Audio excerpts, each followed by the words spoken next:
Welcome to Heroes Have Wings, the podcast that gives a voice to the unsung heroes of Army aviation. I'm your host, Jason Santiago. For the Army aviators, crew chiefs, and flight medics who put it all on the line in the heat of battle, this is their opportunity to share untold stories of courage, sacrifice, and unbreakable will.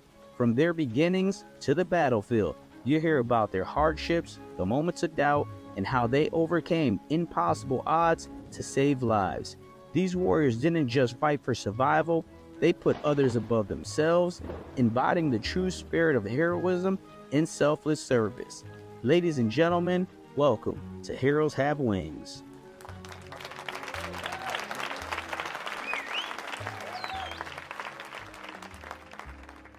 Today's guest is a warrior of the highest order, not only for what she's done in uniform, but what she's endured outside of it. Audrey Ramos served over 20 years in the U.S. Army, standing tall through the chaos of combat, deployments, and personal storms that would have broken most people in half. She survived the battlefield, she's carried the weight of leadership, and she's faced life-altering events that forced her to rebuild again and again. But Audrey doesn't just survive. She shows us what it looks like to keep moving when the world tries to knock you down. Her advice: don't give up on others, and especially don't give up on yourself, ever. This is not a slogan. This is how she lives. She's strong. She's driven. She's loyal. And today, she brings the raw truth, the heartbreak, and the hope. Buckle up. Audrey Ramos, welcome to Heroes Have Wings. Hello. Good to see you. Good to see you. It's been years. I would say it's 25 now. We're talking 12, 13 years since the last time I saw you. How's life been treating you? It's all right. Just when I retired, I went to school for hairstyling, and I'm a hairstylist now. Oh, that's great. All right, we're gonna get to all that. We're gonna next few hours. We're gonna tell the world your story, what you're doing now, and I'm super excited because I got to live a little bit of my life with you while we're deployed in Afghanistan. We'll get to that as well. So let's get it started. Quick hits. Energy drinks or coffee? Coffee. City life, country living? Country living. Summer heat, winter cold? Summer heat. Movies or books? Movies. Dog person or cat person? Both. I love all animals. How many animals do you have? Well, I'm down to 2 inside animals, but I have a bunch of cats and possums outside, so that's crazy. But I feed all the neighborhood. Okay. Beach vacation or mountain retreat? Beach vacation. Wake up early, stay up late? Stay up late. Action movies or comedies? Action. Camping or road trip? Road trip. Texting or calling? Both. Either one's fine with me. Okay. All right, so let's get it started. Let's talk about where you grew up, what your family dynamic looked like, and the relationship with the people in your family. So I grew up in San Antonio, Texas. Pretty middle class, not dirt poor, but not rich by any means. Both parents worked their butts off. I went to private school for the first, from like birth to 8th grade. So, I guess I was fortunate for that. How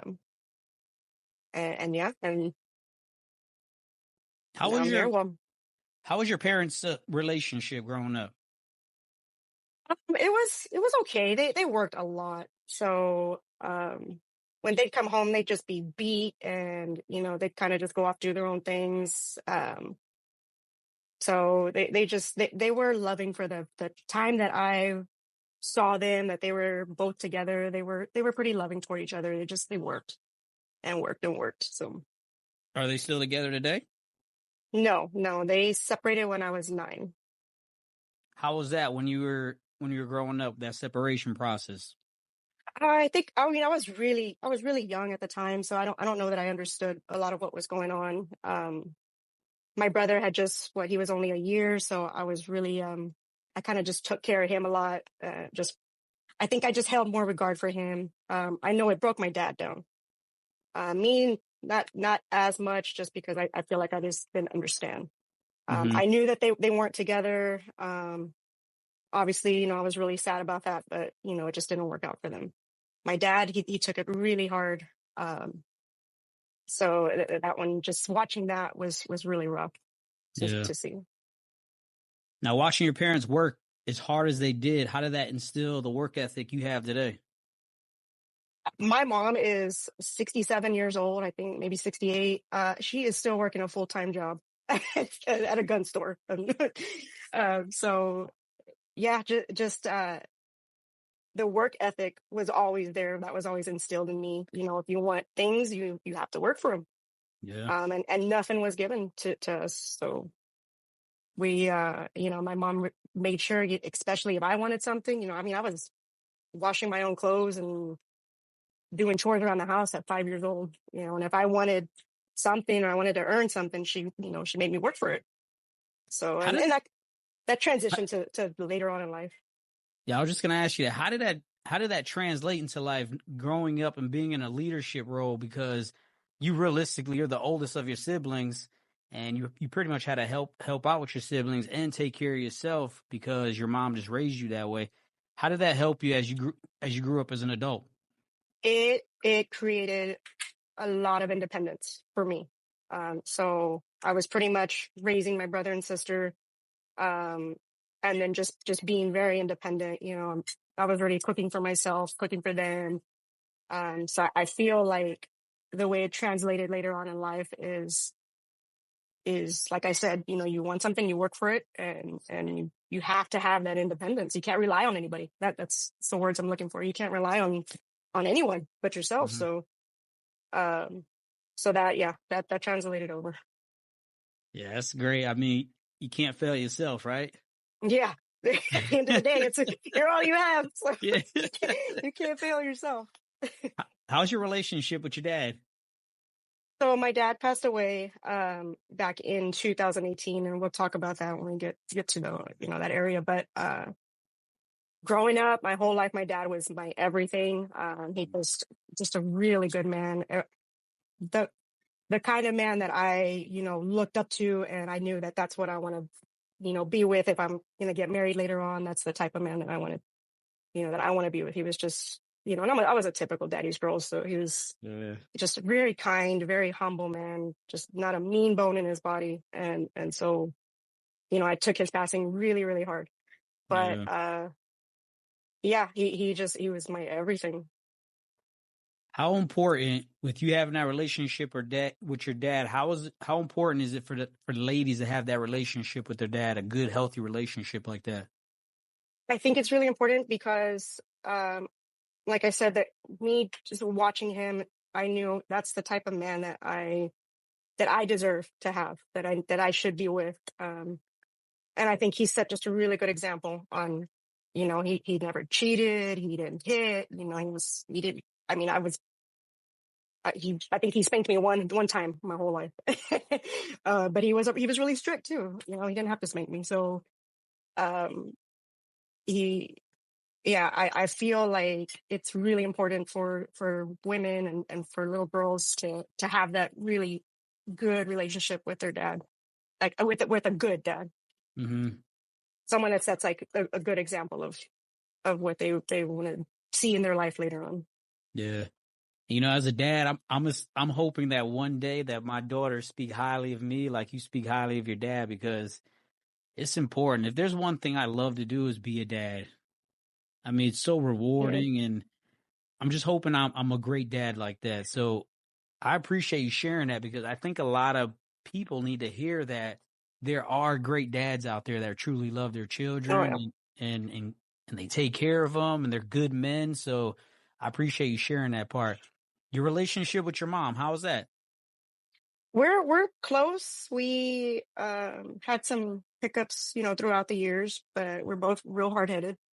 But now, we're super close, and she's all I have as far as a parent goes. So, and I treat her that way. That's I only get one mom.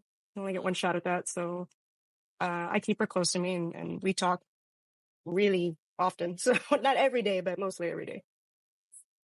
Your relationship with your siblings, you being the oldest, how's that? We had such a gap in between us. So I'm 8 years older than my brother, and I'm 12 years older than my sister. So my sister and I was already leaving the house when she was a baby. So we didn't have too much of a close relationship. My brother and we, I mean, like I said, I pretty much raised that guy for, as best as I could at 8 to 12, 13, 14, 15 years old. Um, so we are very, very close. We still talk every day. Um, so yeah, but I mean, overall, all of us have good relationships. Who are some of the most influential people in your childhood? Probably my parents, and it goes back to that work ethic. Just I know it sucked on them and it took a strain on their relationship, I'm sure. But just seeing how hard, like nothing was given, just seeing how hard they worked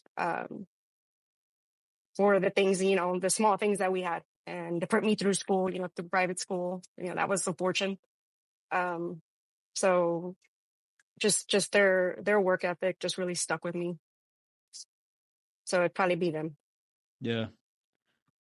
That's good that you had influential parents like that. I think it's, once again, being a parent, I think we become what our parents are. Hmm. And one thing I always, when I joke around with people, I say I can identify how parents behave the way their children behaves. So if you got these kids that are disrespectful, loud, and just doing too much, usually their parents are that I was way. gonna say they learn it from somewhere. Correct. It's just not born. They're not born with that. They pick it up from Correct. somewhere. So Correct. that's absolutely correct. At what point in your life did you realize you wanted to join the military? It kind of just, I was in high school, and by this time I was going to public school, and I was okay. I was fairly good in my decent in classes. Right around my junior senior year, I was acting up. I was a knucklehead and got in with the wrong crowds, and I was going nowhere fast. I still graduated, but my senior year, we had how in high schools where they go in the military, like they'll go and set up little booths so you can talk to them and get some advice on maybe this is the path you want to take. Okay, so it was that, and I even had them knock. I mean, because they would. I feel like they seek out the poor neighborhoods, right? So they Yeah. came knocking on the door, and I had like several times, and I kept telling them, no, no, no, I'm not going to do that. And then by the time I graduated high school, I knew college was not an option at that time in my life. That I knew that I wasn't going to do that. Um, I had no job, I mean, I had a job. I was working at a fast food restaurant at Bill Miller's. And I was doing okay, but I was like, this is not what I want to do for the rest of my life. I'm not going to, I mean, I stunk all the time. I'm greasy. I'm not going to be in food service for the rest of my life. It was hard. It was hard. So I was, and I didn't make a lot of money. So, and I was already an adult. I wanted to get out of the house. My mom and I, at that time in my life, we didn't have a really good relationship. So, I was in and out, like running away in and out of the house. And I just knew I needed money and I needed to get out and I needed a job. And so I actually, after telling several recruiters, after they came to the house, I talked to them at the school, no, no, no. I went and sought them out right after I graduated, probably about weeks after I graduated high school, went to the recruiting station, and of all people, I link up with a corporal recruiter. A corporal. So, he's like, so I clicked with him, and he was the most down to earth, really honest, newer to the military. So I feel like he didn't have enough military experience to give me all the lies. So, Hmm. so he was very upfront and truthful, and I knew I wanted to be a medic. So, he helped me through all. I didn't do so well on the first ASVAB, so I had to take it again. But anyway, he helped me through all that and getting me ready physically for the military. And so, yeah, signed right after high school. I wasn't even 18 yet. I had to What do the year? delay entry. Oh, okay. What year was this? 2000. So 2000. I graduated May of 2000, and I was already in the recruiter's office like a few weeks after that. And yeah. How did you know you wanted to be a medic? because this is the biggest decision you've made in your life, and we'll get to all that, how it plays out and how it makes you the woman you are today. But what made you want to be a medic out of all things? The dang commercials worked. Be all you can be. There was a combat medic commercial, and I just fell in love. I remember watching them on the television, and I was just in awe. And I was like, man, it looks really like something I can do. You know, it looks like it could be hard, but maybe not. I don't know. But I fell in love with their marketing strategy, I guess. And I was like, I wanted to be a medic, and I had an interest for it. And I knew I didn't want to do like admin, like I didn't want to do desk stuff. Mm-hmm. So that was already in my head. Like, I don't want to be, you know, because they send a lot of they try to fill a lot of those slots for admin and finance, and they did. They tried to, and I was like, nope, Yeah. nope, I'm going to be. He's like, well, you need to rethink the ASVAB then. I was like, okay, let's go do that. And then I retook it, and I scored really high the second time. And so he's like, all right, no problem, I'll put you in. So you knew immediately you want to be in the shit, huh? Yeah. I mean, but they portrayed that commercial with everything. They did it like the combat field hospitals, and then you see the flight medics. Like, it was all lumped into one commercial on being a medic. They show the hospitals, and then my recruiter did say, he's like, more than likely you're gonna be in a hospital. So that was probably like one little bluff he told me, but got it. he's like, got it. Yeah, I mean, I'm telling you, I knew he was, because he was very early in his recruiting career. He was probably like, yes, I got one. I was gonna say you were probably his first recruit. Probably. Yep. Nice. How'd your parents feel about you going to the military? They were okay. They supported it. They didn't think I was gonna make it. Why They do you think they thought that way? I was real little. I was little all my life. Kind of not as strong as I turned out to be. I didn't learn, or have this personality that I have until later on in life. So I think, I mean, I don't even know that they thought I was going to make it through basic. And they're like, well, Audrey, my dad was a former Marine. And so he was like, okay, well, that's fine. That's good, Mia, but it's hard. I could just see the look in his eyes, like, good luck. So I don't know that they even saw me making it through basic, but of course, I did. So you signed up to become a combat medic. Where'd you do basic at? Fort Jackson, South Carolina. How was that? Basic was not hard. I have so many funny stories. I mean, we're going to sit here and laugh this whole time. Okay. The hardest part about basic, because back to the recruiter, so I was a little on the heftier side, so I had to lose, drop a few pounds to even like get in, but my recruiter helped me out with that. But he already had me PTing, several times a week and running and, trying to get in shape, mainly just to drop the weight. But I was already prepared for that. The physical part, the physical aspect of that wasn't too difficult. I think maybe like just being away from home for the first time. My first plane ride was to basic training. I'm sure you hear that a lot. So that, it was scary, but I dealt with that. And then the funny part of this is the hardest thing for basic for me was my hair. And I've always had long hair, right? So I mean, I have a lot of it, right? So my drill sergeant, I'll never forget him, but he threatened, it was so bad because I couldn't keep it in a bun. It would just fall out. I didn't know how to maintain my hair. And so he threatened to cut it off if I didn't figure something out. And he was very serious. He was like, we're going to go to the barbershop and we're going to cut it above your collar if you cannot keep it above your collar. And well, I mean, I learned quick. I was like, no, I learned quick. I was like, all right, I'm going to figure it out. I had some of the other girls help me. And the hair thing, it was just all over the place. I could not get a grip on that. But no, basic, and for the most part, basic was not too difficult. It was more like, I took it as a learning experience, and I had fun with it. Mm-hmm. you just glanced over it, and I don't want this to just to be like pass away because I remember you showing me your before and after pictures when we are in Afghanistan, and you lost a significant amount of weight. Yeah, yeah. If you I've can, always had that. Go if you ahead. can, just share with everybody how much weight you lost because when I saw that pic there before and after, I was like, "There's no way in hell that was you." So all my entire life, from the time I was young, I struggled with my weight. It's just genetics. My dad's side of the family is very skinny. My mom's side of the family is, more on the heavier side. So I was like right in the middle.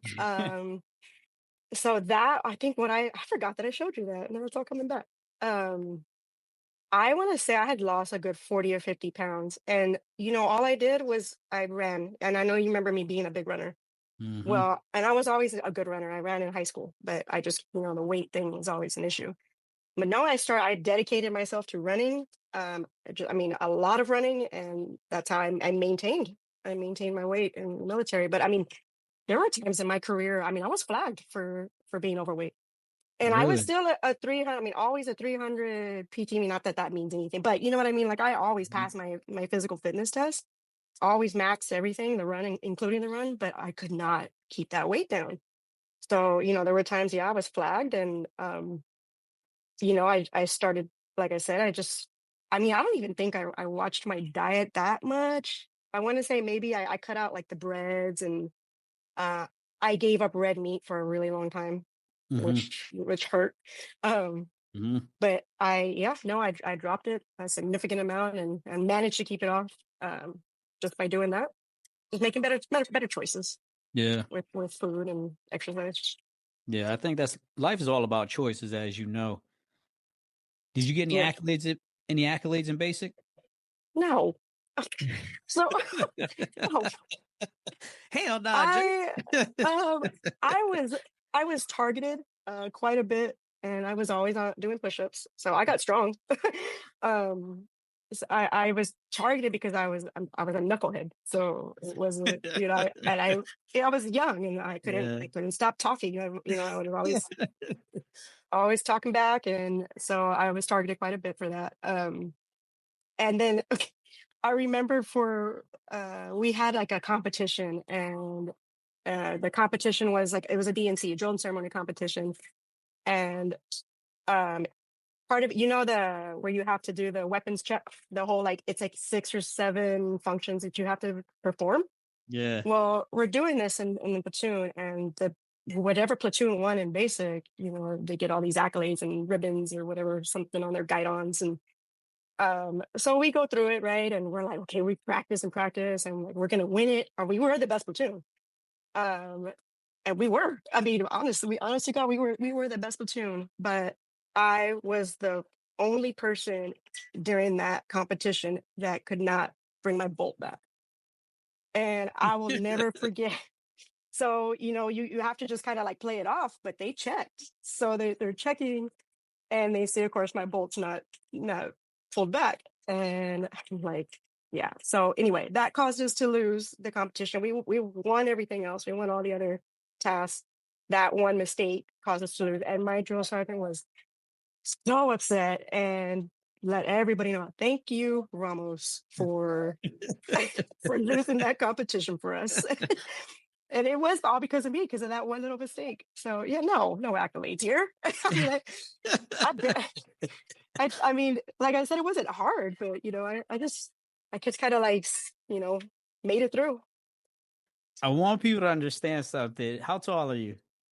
5'2", maybe. I mean, I'm 5'1.5", but I go with Okay. 5'2". I round up. I was gonna say you're a small person, but you're such a powerful person. You have a very, I know when I first met you, you had a very commanding presence about you. So when you said that you were picked on a lot at basic, I could see, not in a bad way, but I could see why the drill sergeants would focus on you because you do Yep. have that energy about you. You know how it is in basic. Oh, if you think you're big and bad, we're gonna break you down and all that other Yep. stuff. So I can see why they did that. But I could also Yeah. see why you struggled to get that bolt back. That thing, it's not a it's simple, but it's not that simple, right? It's not simple when you're competing, you know? Yeah. It's like the simplest thing, but when you're like nervous and you want to win this thing, it was not simple for me at all. I mean, and I practiced it so many times and I did it, but no, I messed up. And back to what you were saying, I feel like maybe they were setting me up, you know. So I never Mhm.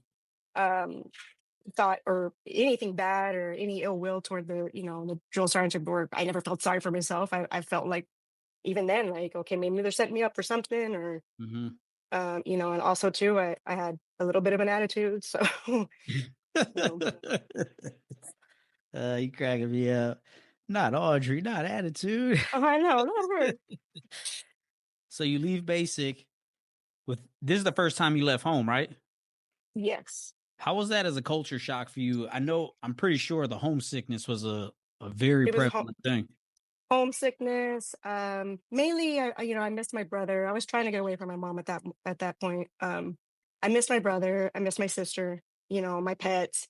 Mhm. So little things like that. I was sad about. I remember writing a letter and being up in the bunks. After lights out, I was writing letters like, I don't like this. I hate this. But I'm gonna do it. I Yeah. mean, I'm gonna do it. I wasn't gonna give it up was not an option, right? Because it's either that or I was gonna be poor with no job. So I'm like, I'm gonna make it through.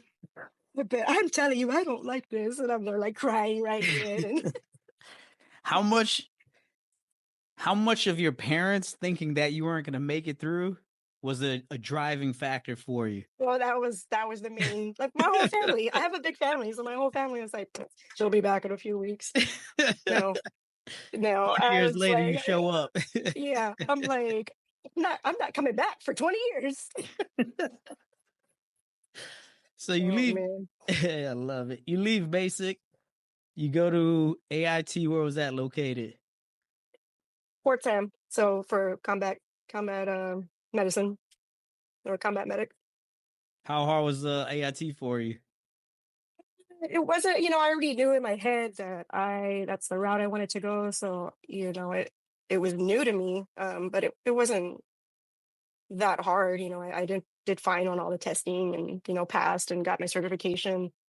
Um AIT, I remember, I mean, I have to put this because I was thinking about it as I'm thinking about doing the interview. What I remember most from AIT is the first day we get there, we sign in and have us all seated. And, I'm looking at the instructors. And of course, you look up to them because they're Mhm. seniors and they've been doing this for a while. Well, on the board in the front, there's pictures of the combat medical badge and the CMB and the EFMB, the expert field medical badge. And of course, the combat medical badge is up here and then the EFMB is right here. But I'll never forget the instructor. The first thing he says is, y'all are here. Excuse me. Y'all are gonna, you're gonna go through this course. And what you need to aspire to be is that. And he points to the CMB. And this, I mean, keep in mind, this is pre, GWAT. This is not pre everything, but, I think they had done Desert Storm and Bosnia and stuff like that. So he was very, very serious about it. He was like, that's what you need to aspire to be. And I'll never forget that. I was like, the CMB. And had I known then what I know now, and I just remember thinking, man, I'm going to get that. I am going to get it. Well, I mean, both. I'm going to get the EFMB and CMB. I mean, I got to go Yeah. to combat, but I'm going to do it. At this time, what was the time frame for you? Well, time frame, the year when you were in AIT. Was it around 9/11 or no? No, no, all that. So AIT was in 2001. So 9/11 didn't happen till I was already at my first duty station.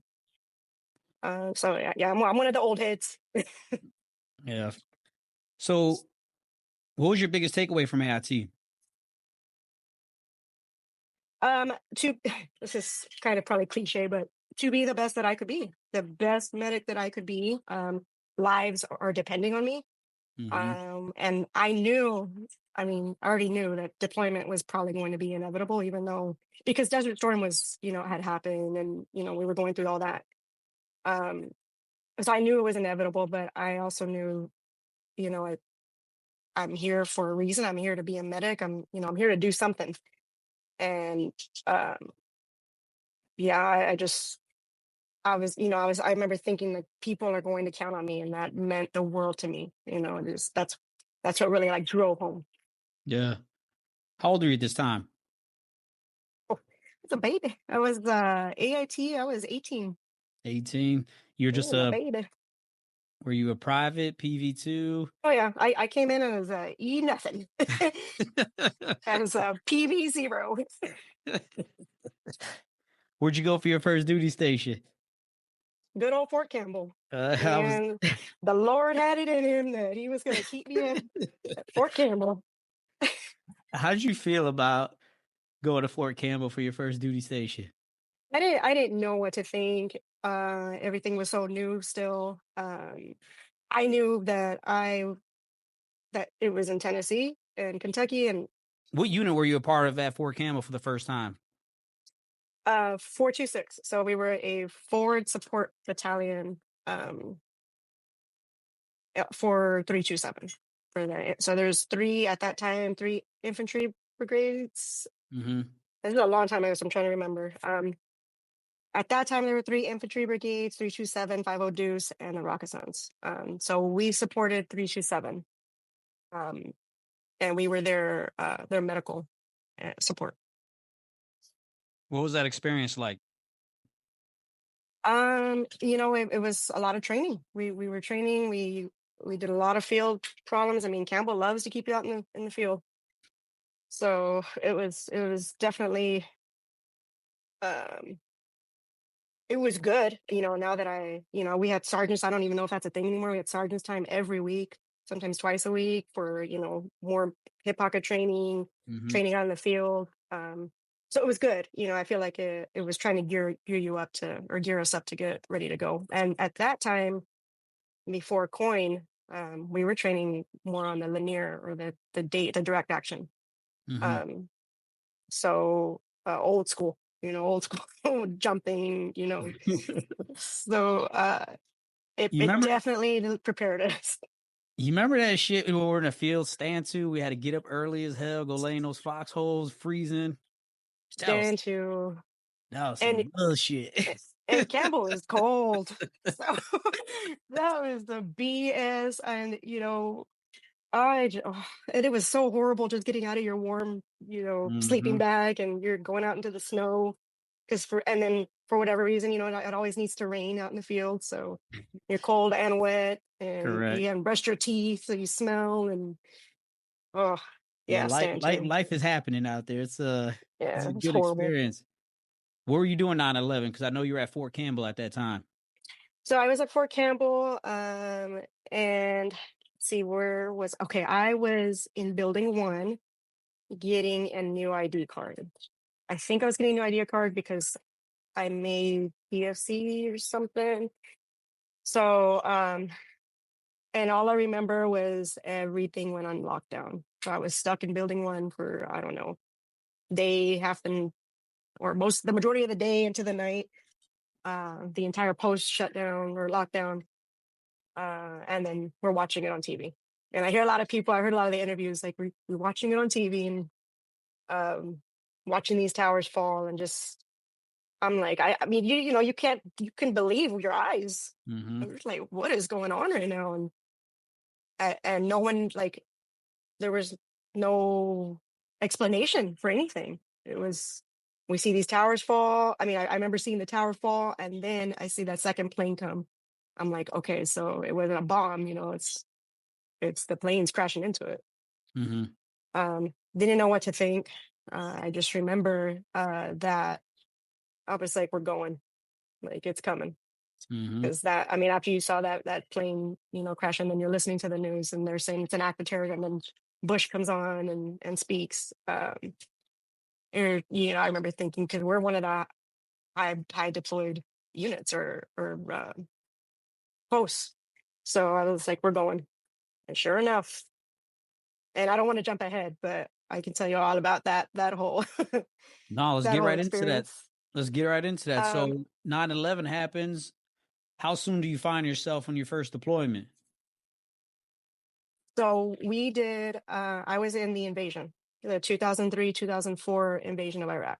Damn. And what's interesting, I wanted to tell this story because it's it's unique, obviously, but the entire division deployed. There was no one left behind. The entire division deployed to where they brought the National Guard soldiers and reserve soldiers to deploy to Campbell to occupy the post while the entire division swept out and went into the invasion. Yeah, it was insane. So That, it that's was a huge. dead post. Yeah, that's huge. You moved a whole division because I The know entire division. that is, man. Do you remember And you're how? talking about their medevacs, their all the ground forces. I mean, everybody, all three brigades, all three major infantry brigades, their support, everybody. No one left behind. Damn. Logistically, I know I had to be busy on Campbell, moving all those people and all that equipment. At that time, we did railhead. Hmm. So yes, packing. We were in our tow rooms, and I mean, and our days got long um, to gear up. And we what did we do? We geared up for what, about a year, maybe a year and a half to go, and all it took that much time for the entire division to move out. So yeah, logistically it was huge. And just remember packing everything, taking it to the railheads, and seeing it off. Hmm. So when did you get to Iraq? So Iraq was March of 2003, and so we go in another story because it's unique. We get to Kuwait, right? And mind you, I'm all of 20 years old at this time. Still a So we get to PVC? steal a PFC. Yeah, I PFC, didn't. sorry. Yeah, steal a PFC. Um, oh no, you know what? I made specialist. I did make Okay. specialist right before we went. Yeah, so I'm a specialist. Um, we get to Kuwait, right? And my first experience with being deployed was in Kuwait. So we were, our oh my gosh, our company was the first responders to the grenade blast, the grenade attack that I don't know if you remember this, but a US soldier converted, and he threw grenades in the tent right next door to us.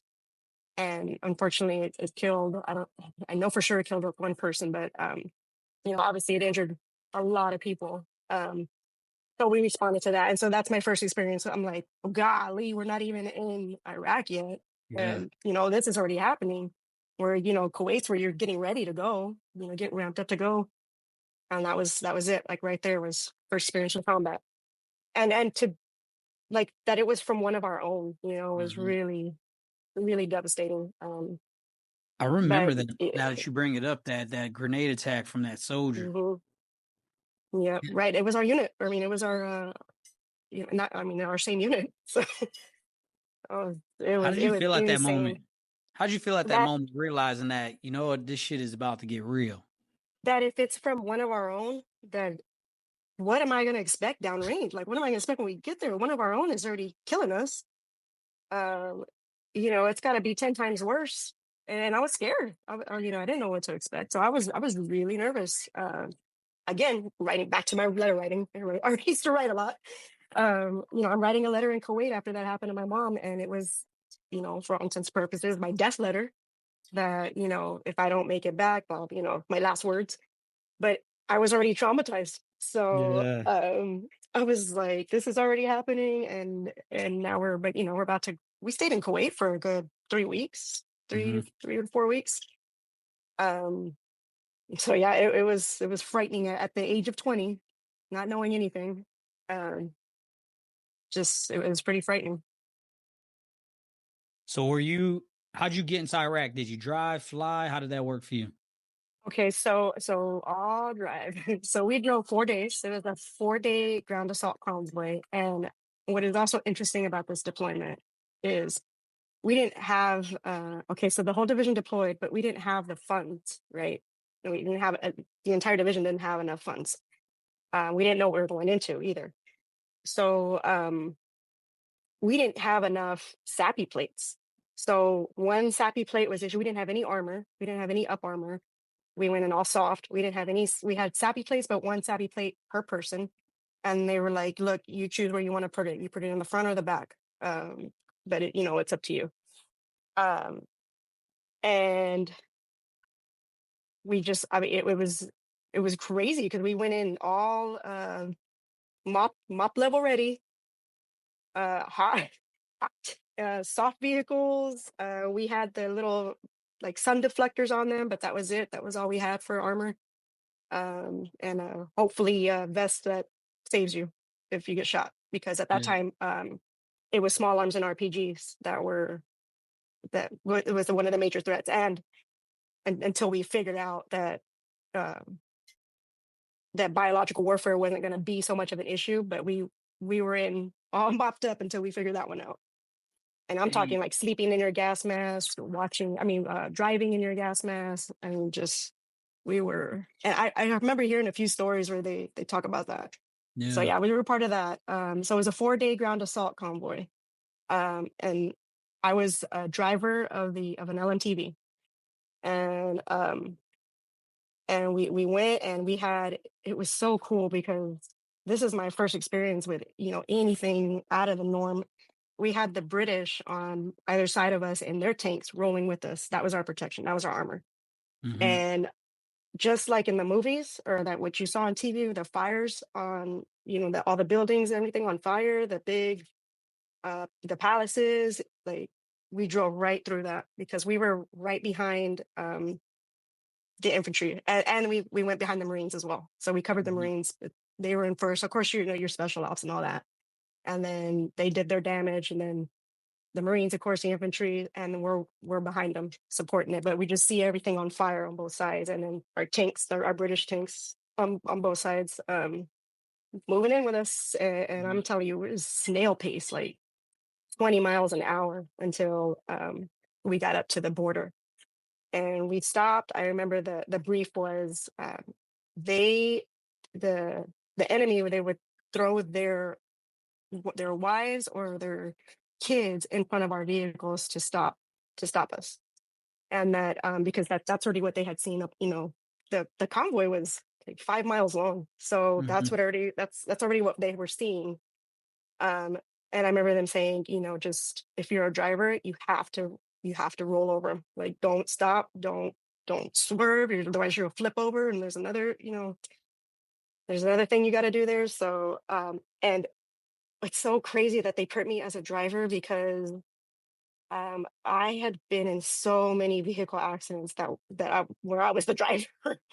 um, and I just didn't, I didn't get my license till I was 18. I didn't go to driving school or anything. So, and it showed.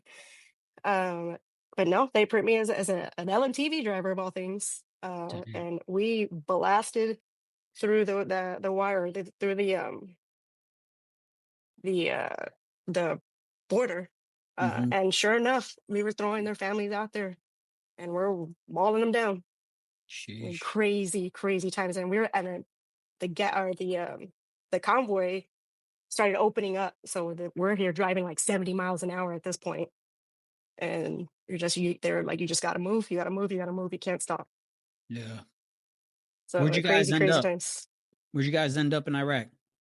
So it's all kind of like a jumble because we jumped 3 times, but Hmm. I don't remember it in the order, but we went through An-Najaf, Nasiriyah. I can't remember the other one, and then we finally settled into Kiara West. So we would settle in An-Najaf and Nasiriyah, we settled there for several weeks, and then finally settled into Kiara West, which they call Q West, and it was an old airfield, and that's where I want to say probably like within the 3 or 4 months we were settled, and so that's where we remained, and we pulled support, from there. How are you feeling? I mean, that's how are you feeling? 20 years old, you never drove, now you're driving this big ass truck. How many people you had in the truck with you? Just you or As myself and my TC and gear, and I was moving. Thank gosh, I was moving gear. We didn't.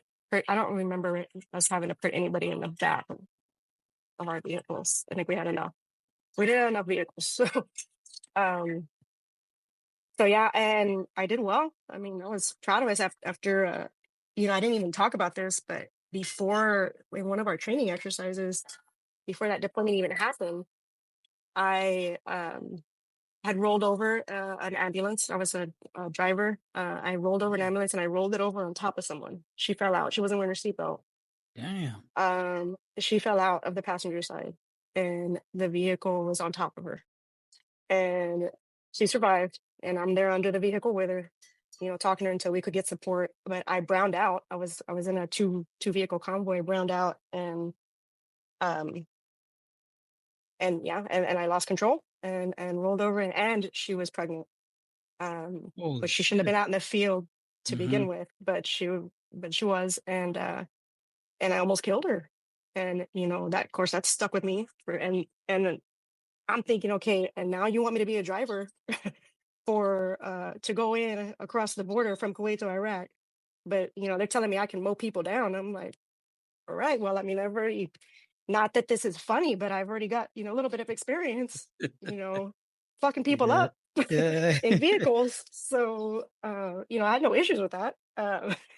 Damn. But crazy, I just uh, and there was my TC. I remember, we'd switch off, but um my TC agreed that he did not want to drive through the border. So I said, fine, I'll take it. You just watch out that side and Mm-hmm. stay awake with me. Damn. um, What was your most memorable? What was your most memorable time during that deployment? I mean, I have a lot. We did a lot. So this was, Jason, this is the Wild West. There were no convoys. So we were transporting from Kiara West into Mosul, Mm-hmm. and that's a good 45-minute drive with one vehicle. Uh, yeah, transporting. Damn. We pick up patients from the gate. So we were supporting everybody. We were supporting military, and of course, your local nationals. And so they figured out we were there, and they figured out that we would take. We'll take everybody. We treat everybody. So they started bringing their sick to the. I mean, everything you could think of, and they're Damn. injured. There's things that were happening out there. We had a lot of burn victims, a lot of more local national than anything. Um, so it was the Wild West. Where I remember me and my TC and I got lost on one evacuation. Crazy, and all we had was those old school pluggers. Yeah. And I don't know what happened. I think that the battery, I don't know what happened, like it went out or something. Anyway, we were lost out there for a good while. Um, and so miraculously, we found our way back and didn't get um, what do you call it, like picked up or anything Mm-hmm. by the enemy. But crazy, they didn't implement convoys, like mandatory convoys with a gunship until very late, like almost toward the end of the deployment, because now it was getting serious with the RPGs. They were figuring, they knew our routes. We used the Mm-hmm. same route. So they'd set up their RPGs, there are places for them to throw RPGs at us, and small arms, lots of small arms. How long were you there So for? I was there for the full year. So you got there in Yeah. March and then leave till March 2004? Yep, 2004. And I think, I was kind of prepped already with that Kuwait attack, but my first like hardcore experience with seeing things as a medic was, and it stuck out in my head because of this.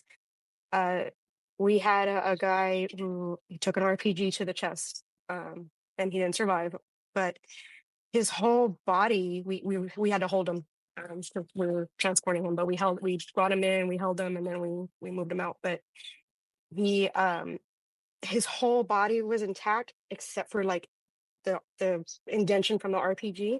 Mm-hmm. And I just remember his face, his leg, all his extremities were, everything was intact. Good looking man, real young, and just unfortunately didn't strive. But I'm there, looking at this, because we had to sit with us for a while, and I'm just like, wow, this is real. Yeah. And we were taking a lot of indirect fire as well. during that deployment a lot. Like it blew a lot of our stuff up. Mm-hmm. So On crazy. how many deployments you had? So I have five deployments. Where would this one be on the in that order of five? This one is the first one. This is the first, the 2003, 2004 deployment. No, I'm sorry. When I say order, I'm talking about with kinetic activity, busyness, and just the amount of things that Um, you saw. they were all different. That's Okay. what I can tell you because um, the enemy. This is Iraq, number one. The enemy it hadn't learned us Mm, yet, as true. far as the IEDs and all that. They mainly relied on the old weapons from the old wars, the Hmm. Russian weapons and mines that were there. So, like I said, our biggest threat at that time um, was a lot of small arms, RPGs, um, and as far as patients go, I mean, we saw our fair share of patients, but a lot more local nationals, Mm, and a lot of ugly, nasty things that they do to their kids. Like yeah. we had some burn, like a baby who was a burn victim, and but I mean, by the way she was burned, you can tell that she was just dipped. Damn. And I remember we tried to get her back to the States. I don't think they were able to. But I don't even know that she survived because she needed definitive care and we didn't have it. And I Hmm. know they tried real hard to bring her back, but I don't think it happened, or at least to get her long stool or something. But it's too much logistics behind it. It was very, we're new to this conflict at the time, so Yeah. no, just like a lot more local nationals than anything. I Hmm. mean, like I said, we had our fair share of everything, but um, what these people were doing to their kids and to their spouses was just unbelievable. It was horrid Yeah. Some the crazy way they shit. treat yeah, crazy, crazy. Yeah, you guys left right before the whole IED thing started getting out of control, and Hmm. because I remember going in Iraq too. We didn't have all the stuff they had now. I feel like we were not prepared to go to Iraq. No, We had no up armor, nothing. Sandbags on the floor of the vehicles. that's right. The Th- th- sandbags. That's Yep. all we had. I mean, our asses were out there just flapping in the wind. And Yep. We were flapping around in the wind, just literally flapping. yep. I remember the sandbag. And you know what's funny is when I talked about all my accidents with vehicles, one of the almost accidents that I had in a Humvee, what saved me was all the weight from the sandbags. Mm. So, I mean, I was thankful for that. But yeah, I mean, we didn't have anything. It was crazy. What was your biggest takeaway from that first deployment? You're 20 years old. You're a specialist. You're only in the army. What, three years at this time? Hmm. What Three was to your four years, maybe. What was your biggest takeaway from this deployment? I mean, this is real, and we already knew we were going to deploy again. We were Hmm. already slated to deploy again, but that's another story. We'll get to that. So just yeah, it was very real. I really wish that I had more training as well before going into that deployment because we didn't know. Like you said, we weren't prepared. Hmm. And we went in very linear, and it just um, as far as logistics goes, like we didn't get all the luxuries we have now, or we had in at downrange now. We didn't have that. Like that We didn't was have this shit. Yeah, that was. shit. There was I mean, we starved. Like we starved. There was not enough water. So water was rationed. We had the water buffaloes, but it was from the tigers. So, Hmm. it was being filled from there, and they cleaned it as best they could, but it would come out brown. So nobody's drinking that, and it smelled. So it was mainly just to Yeah. brush your teeth. But we didn't have enough drinking water, and we didn't have enough food. So I mean, we were starving and thirsty. Um, Overall, though, I mean, it definitely geared me up for the future. It was an experience. I'll give you Hmm. that. I saw a lot of things. I got to see the palaces. That was cool. And then I got to see the ruins of Babylon. Also, a nice like, and it was just a fluke. It was on a evac. I was part of the medical evacuation platoon, so um, we passed by those things and we got to see some of that. Yeah. So you get back from Iraq. What happens next? So I got orders to Fort Bragg. I got And so orders to Fort they Bragg. sent Yeah. you to from 101st to the Yeah. 82nd. You must have pissed somebody off. No, I'm only joking. No, no. How old are you? And I didn't even go to the 82nd. I was on the 18th Airborne Corps side. Mm, So and God, I don't even know why I got picked up or why I got orders for um but I got to Fort Bragg and I was in a rear detachment unit. So I didn't even have like a place to go. I was mm. just hanging out. Um and I don't know if you want me to jump into this is where the flight medic part comes in. Yeah, go ahead. Um so I I'm there, I'm in this rear detachment company. They were already deployed out somewhere. And the Sergeant Major Galarza, that's very influential in my life, by the way. And I think Colonel Putzier was also I think he was the colonel at that time. But anyway, uh, at that time, Fort Bragg had two medevac companies. They had the original 57th, and then they had the 82nd, of course. Sergeant Major Galarza comes to Rear D and he's fishing because the medevac company on the 57th side did not have enough medics. Mm. And he asked me, "Do you want to be a flight medic?" And I'm like, "Well, I'm just sitting here doing nothing. So yes, I would, my first experience with flight medicine was my first deployment. You see, because we had a team that was attached to us, and Sergeant Ocon. That's the first flight medic that I remember just being in awe with, and you know, he let me go on a few missions with him, and I just, oh my gosh, I fell in love. So I get to Fort Bragg, and I said, yeah, sure, I'll go to the 57th. And so I was an OJT flight medic, on the job training Damn, flight medic. I wasn't even trained formally. damn. He said And they never they're going sent to you develop Rucker. later. He was Oh, okay, hunting okay. because they were about to deploy. Oh, okay. So he was trying to get bodies, and I was one of them. So yeah, ooh, crazy.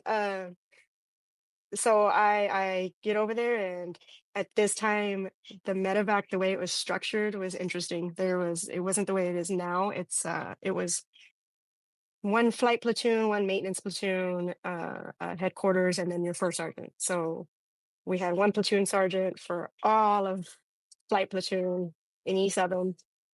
Sergeant Schultz. I'm sure you heard his name a few times. He is the platoon sergeant, and then this is where I meet Danny Stevenson and Lottie Gibbs and Shoebridge, the old school medics. And they took me, both of them, Gibbs and Stevenson. Her name's Weidel now, but at that time it was Lottie Gibbs. Both of them took me under their wing and kind of trained me up. We didn't have much time to train before the next deployment. The next deployment's 2005. I want to And we bring get into something that. up. I want to bring something up because I think people need to understand what just happened. How common, with your 20 years of experience, how common is it for a medic just to be taking OJT? Now you're a flight medic. How common is that? And Unheard of. it's unheard of. I kind Unheard of of. just fell into that. You don't hear any of that. Like that, Yeah. that just doesn't happen. In I was fact, the you're only the one too. yeah, I was gonna say you're the first person that I've met because everybody else, all the medics I've talked to, they had to go to Rucker, go through I were the formally formal trained. Yeah. course, yeah, formally trained. Mhm. But that's crazy. That's very significant that they just took you, OJT'd you, and bam, now you're a flight medic. That's like some It World was a War II dream. shit. Yeah.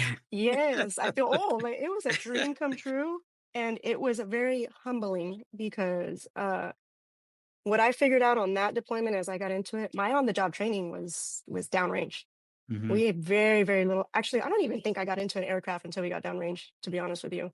Dang. They trained me. So I went to, um, at this time we had, like I told you, we had one platoon sergeant, so that was the E7, but he stayed at the head shed, and they pushed teams out just the way they do now. So they pushed me out with, um, Danny Stevenson and Gibbs. She's the team leader, and he's the lead. The I guess, well, I don't know. I guess team leader, and she's like the assistant team leader. They're both Hmm. staff sergeants. So they're the seniors, and they pushed me out with them to Caldwell, which is a remote site, to train. As they still do that. Nowadays they'll send them out to remote sites to train up. Um, and it was real humbling because I figured out that I didn't know jack. And I thought that I was, the shit. I come off this deployment, and, I had seen what I had seen already. And I remember Danny making fun of me so bad because he pinged me. He was like, "What have you done?"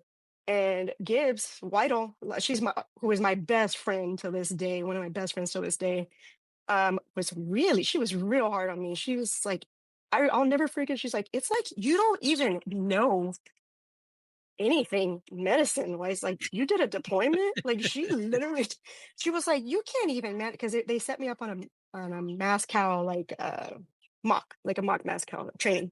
Hmm. And she's like, "You don't even know jack and shit. And what did you do on your last deployment?" Like, they made me feel like a piece of crap. And they made fun of me because I was so proud that I had my war patch, right? Yeah, That yeah. was my nickname. That was Danny's nickname for me, was war patch, right? Because I did this, right? I was so proud. I had the 101st patch on already, Yeah. and I was just like, yeah, my chest is all big. And they're like, "All right, war patch," and that name just stuck till this day. And then they told me how stupid I was, as a medic, and I didn't even deserve to be there. Like, why I'm even there is beyond them. They didn't agree that I should be there because I was OJT. But they had to train me. Um, and humbling. And we definitely saw, quite a bit there too. Where did you go? But Back to yeah, Iraq? we went back to Iraq, and I want to say we were stationed out of Balad. Hmm. But Caldwell was the remote site that they sent me to with Danny and Lottie. And I learned quick. And oh my gosh, what's so funny? That's what I was gonna say. The training that they had me do, where they told me how dumb I was. They had me. Danny was the patient in the driver's side of a Humvee, and they wanted me to pull him out with the KED, which is a spine board, but for sitting patient. And this guy's like 250 pounds, easy, right? And so I have no help. They're like, "You need to pull him out with the kid, with the KED, and there's no other way. Like, that's it. You have to buckle him up, get him out." My goodness, I got him out. It took a very long time, but I got him out all by myself. It was just the stuff they put me through. It was, and they made me carry poo around because like a fake thing of poo. They made me carry that around on they wanted me to wear it. I wouldn't wear it on a dog tag chain, but they had me walking around with a poo thing until got my R1 status. So pretty much letting me know that I was like the piece of shit, literally. This, and when you gain your R1 status, you can let go of that poo. And I'm telling you, it was a little poo, uh, a little plastic it's piece of poo. it's funny because we talk about that all the time. How much we get hazed, and not hazed, but you get fucked with a lot, Harvey. And in your Oh, well, situation, you're you're just as not just because combat medics are very important. You're this combat med that shows up, no flight training, no nothing. And you're just put in a situation, no faults of your own. You're just at the right place at the right time, right? And now they just give you the yeah. business by, treating you crazy, essentially. How did Oh, that? they had no remorse. They were rough, and like I said, it was when I got good. They totally respected me after that, and of course, Danny and I had a future after that, and Lottie Whittle is one of my very best friends to this day. So Mm-hmm. humbling and very unforgettable. But man, I got really good because of them. Very, very, like, at this time, they're the senior medics and just extraordinary medics. Like just they had me go on the missions with them and watch them Hmm. work, and I'm just just in of course complete awe. It's being on a helicopter is brand new to me. And then have watching them navigate mass cows and all kinds of other different missions, tails. Just I was just oh Yeah. just really impressed. With that experience, them putting you through what they put you through, how did that help you become the medic you became later on in your career? But I got good. I had to. I don't think I'm like the best medic, but it was just kind of forced. I thought I was this badass from the first deployment, and I turned out I wasn't. And there was a lot more that I hadn't seen, and and of course, um, flight medicine is vastly different from on the ground. But Hmm. I don't want to. I remember Danny when we after I went through all the hazing and everything. I remember he and I talking about this. He was like, no disrespect to you ground medics, and this is already after I'm well RL1, done a few missions. He's like, honestly, those ground medics are where the rubber meets the road, literally, Hmm. because they're taking care of their buddies. They're working on their friends. Yeah. They are right there in the shit with them as they get blown up or shot or what. I mean, that is some hard, hard. I remember I was listening to Troy saying that he had to work on his friends, and that's horrible. That's hard. Um, so he gave me my props and my respect, I guess. Yeah. But it definitely made me shape that shaped me. That deployment shaped me for the next deployments to come. How much of a difference does it cause in the medic's mind if you have to work on one of your friends? So I so in a deployed setting, I didn't have to go through that. Um, in a personal setting, which we'll get to later, I mean, I can tell you it is gut wrenching. It's almost like you cannot even like really concentrate. You have to get through Yeah. it. But I'm just listening to some of the stories from previous medics. I'm just like, wow. I couldn't imagine seeing Danny or Lottie you know Hmm. blown to pieces working on them or losing them. It didn't register in my mind. And thankfully, I didn't have to go through that with them. It was, I mean, mad props to to those guys that definitely that had to work on their own people. Yeah, that's tough. What was your most memorable moment about your second deployment? Uh, what we were talking about, like just the humbling experience I had with becoming this flight medic from nothing, and um we saw a good amount. It wasn't. I mean, you have to forgive me because a lot of my deployments jumble together. Hmm. So I'm trying to remember like bits and pieces from this one. Um, Again, we saw a lot of local nationals. I Mm. want to say a lot more than definitely a lot more than U.S. Which of course, I mean, a life's a life. Yeah. But you know, it's something different when you're working on the enemy and you're working on your friend or another soldier. Yeah. What was your biggest takeaway from your second deployment? Um, I was tired. I remember we got Danny and I got burnt. So I mean all of us did, all the medics. We were tired. We flew an enormous amount of hours. We did a lot of like uh, long transfers, Mm. um, some critical care transfers. Uh, I remember we came back and at this time, Danny and I were already seeing each other, but this is like already we're toward the end of the deployment. Um, and we came back and we decided to get married, but then we decided, okay, we are going to take a break and we're going to not deploy and get orders. We try to get orders to Fort Rucker. Um, so I think we were just mostly just really burnt out from all the missions and yeah. How was your mental health holding up at this time? I was still okay. I had what made me okay is, I made really good friends. I mean, everybody, we were all friends. All the medics in that platoon, we were all friends. Um, so we had each other to lean on.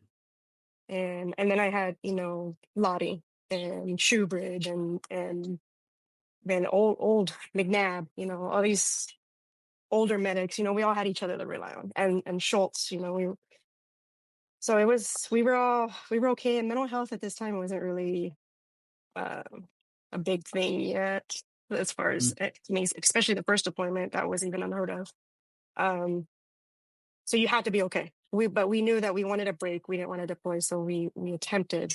It didn't work, but we attempted to get orders to Fort Rucker. Where'd you guys end up? So funny story. We 57th disbanded. So they decided to um, make just one medevac on Fort Bragg because there was, I guess, we weren't doing the civilian mission anymore. So there was no reason. I mean, I guess this was their explanation to us. Not that I'm saying this, but this is their explanation to us. There was no reason to have two medevacs on Fort Campbell. On Fort Bragg, and so they disbanded ours. They disbanded 57th, which was really sad because it was the original dust off. This is the Vietnam days. We're the originals, right? So 57th, the originals. We had Major Kelly's son actually come to the ceremony. We had some old Vietnam, pilots and medics and crew chiefs that flew, and they all attended the ceremony. And so, yeah, so it disbanded, and they kept us. Oh yeah, they kept us there, put us in battalion, and oh, by the way, okay, you're gonna stay because we have another deployment coming up. But it was at battalion, so we took on jobs as the S3. So by this time, I think I was already E5, maybe about to be an E6. No, I think I was at E5, and I was trying to broaden. I mean, I was young at the time, but I was trying to still broaden out. So I was like, all right, let's take the S3 job. We'll deploy. It's not a particularly hard deployment. It was 15 months. So this is the third deployment we deployed with the 56th Battalion. And where'd you guys go? And Balad, back to Balad. So 3 direct. Yep. And all we did was push frag. I mean, my job was the frago person, so I was I guess the 3. I don't know who pushed the frag, can't remember, but I did fragos, and we're just pushing, things out to our sister units that are all remote. And yeah, and it was, although it was a long deployment, it wasn't hard. I mean, we were, and I didn't fly. We didn't fly. We just sat there and did S3 operations. So that one, although it was a deployment, and we had a little bit of idea if it wasn't anything remotely, training or hard. Did that hurt you medically, from a medical standpoint, with Yeah. your expertise sitting around for 15 months not doing your craft? Yes. So yes, and I knew that I wanted to stay in flight medicine. So they're definitely not going to send me to 82nd as an OJT, right? So as soon as we came back from the that third deployment, as soon as we got back, I put in to go to flight medic school at Rutgers. Nice. And I got it. What was that gap between your first deployment and your second deployment and third deployment? As far as like time? Yeah. All my deployments are a year. All my deployments are a year on, a year off. Damn. So except for the 15-monther, that was 15 months on, a year off. So they were all kind of back to back. It was all back to back. So you get back from that deployment. Any memorable, your most memorable time there? The third deployment. Yeah. So Galarza, Sergeant Major Galarza and Putsier were still our we worked for them directly. Mm-hmm. I gained a lot of experience. I think that's what kind of helped me uh, get my sergeant first class later on, because I already had that job under my belt, and Yeah. it was in a deployed environment. So I was a retention NCO, so in that aspect, it really helped because I had all that under my belt, and I was good to go to make the next rank. Mm. Um, with some time, of course, but I already checked that block, and so Yeah. I did it very early in my career. So when you got So back from that deployment, any takeaways first off? Your biggest takeaway from that deployment? it was easy. It was fine. I mean, it was another deployment. So at Yeah. this time I'm already used to it. So, um, and Danny and I were deployed together too. So you know, it wasn't anything too strenuous at all. We worked out a lot and pushed fragos. Yeah. How many years were you in Just the Army at this time? this time I don't even remember what. So what did I? So that deployment was 2007 to 2009. So about 7 years. So when we went on that third one. 7 And years once. it yeah, it definitely fast tracked me, like I said, to make that next rank. Mm-hmm. So I was already checking blocks career wise. So that's a good takeaway. Yeah. That those jobs you don't take until you're further along in your career.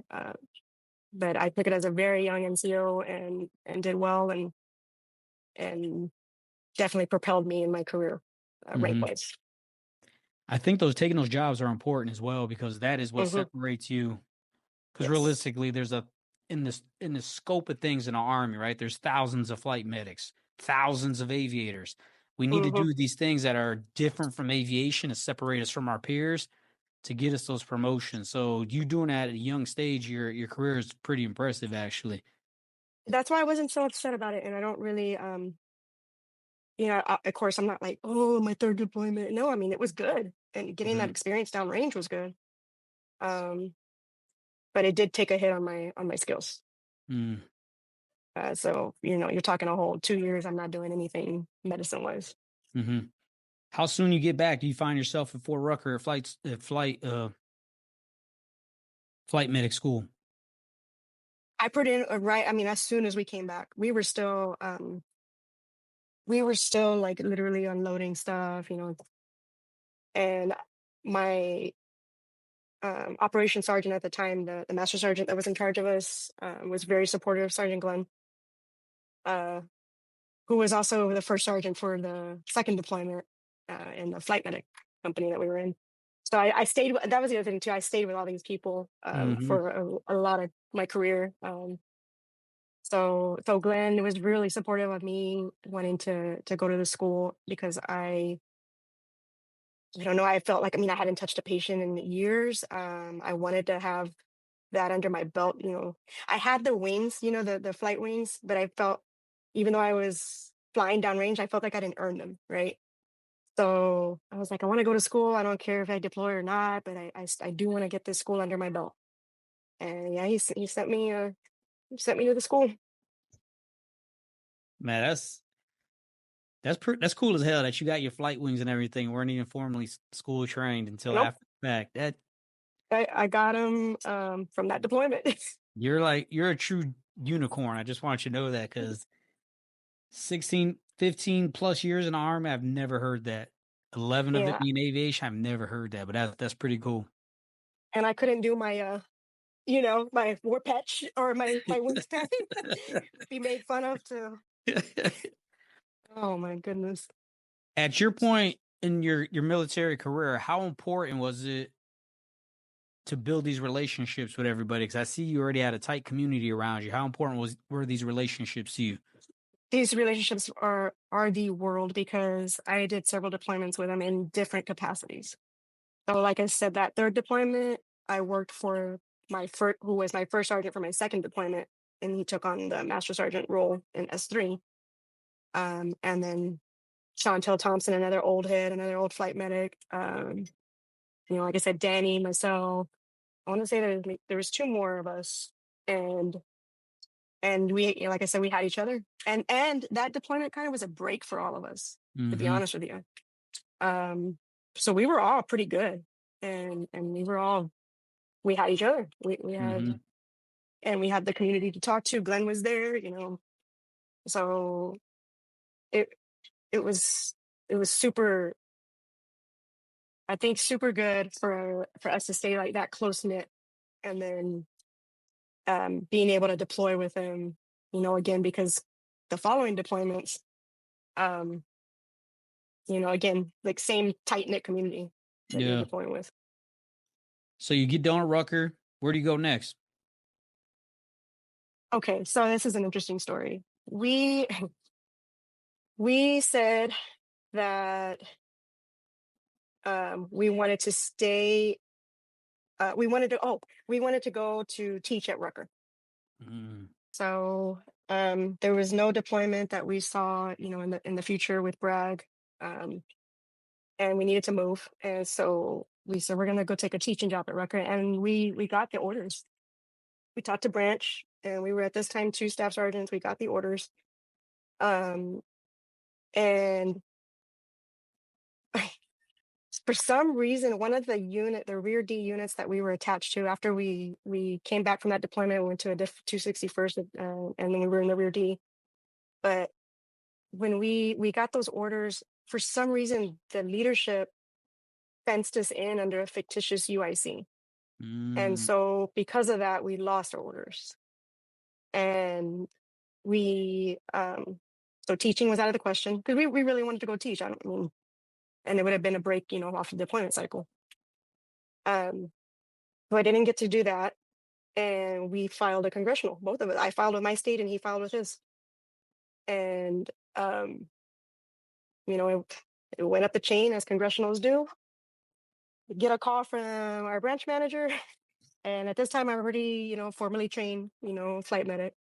Mm-hmm. Well, Ramos, we have a place for you to go, and you're not going to like any of them. So he gives me the two options. You can go to JRTC and be an OC. Oh, no, I don't even think it's going to be to the OC side. I think JRTC to be their medevac, right? To go into Mm-hmm. their medevac. And I was like, Louisiana, no. What's the other option? Fort Campbell. And here's why. They're deploying again. And he's like, those are your options. And he's like, I know that's not what you wanted. My ranch manager was awesome at the time. He's like, I know that's not what you wanted. And, you did this whole congressional thing, but pick. And so we picked, because we needed two slots. So, Mm-hmm. um, so the two slots were available at Fort Campbell, of course. And we said, okay, Fort Campbell, and we're ready to deploy. Damn. Yes. So then we get moved to Fort Campbell. Talk about picking your fucking poison. Yeah. Yeah. I literally picked it. Yeah. One thing great about the Army, they give you options, but it's always two shitty options, and you Yeah. just have to pick one of the less shittier options. Yeah. Do you think those congressionals affected your career at all, or Danny's career at all?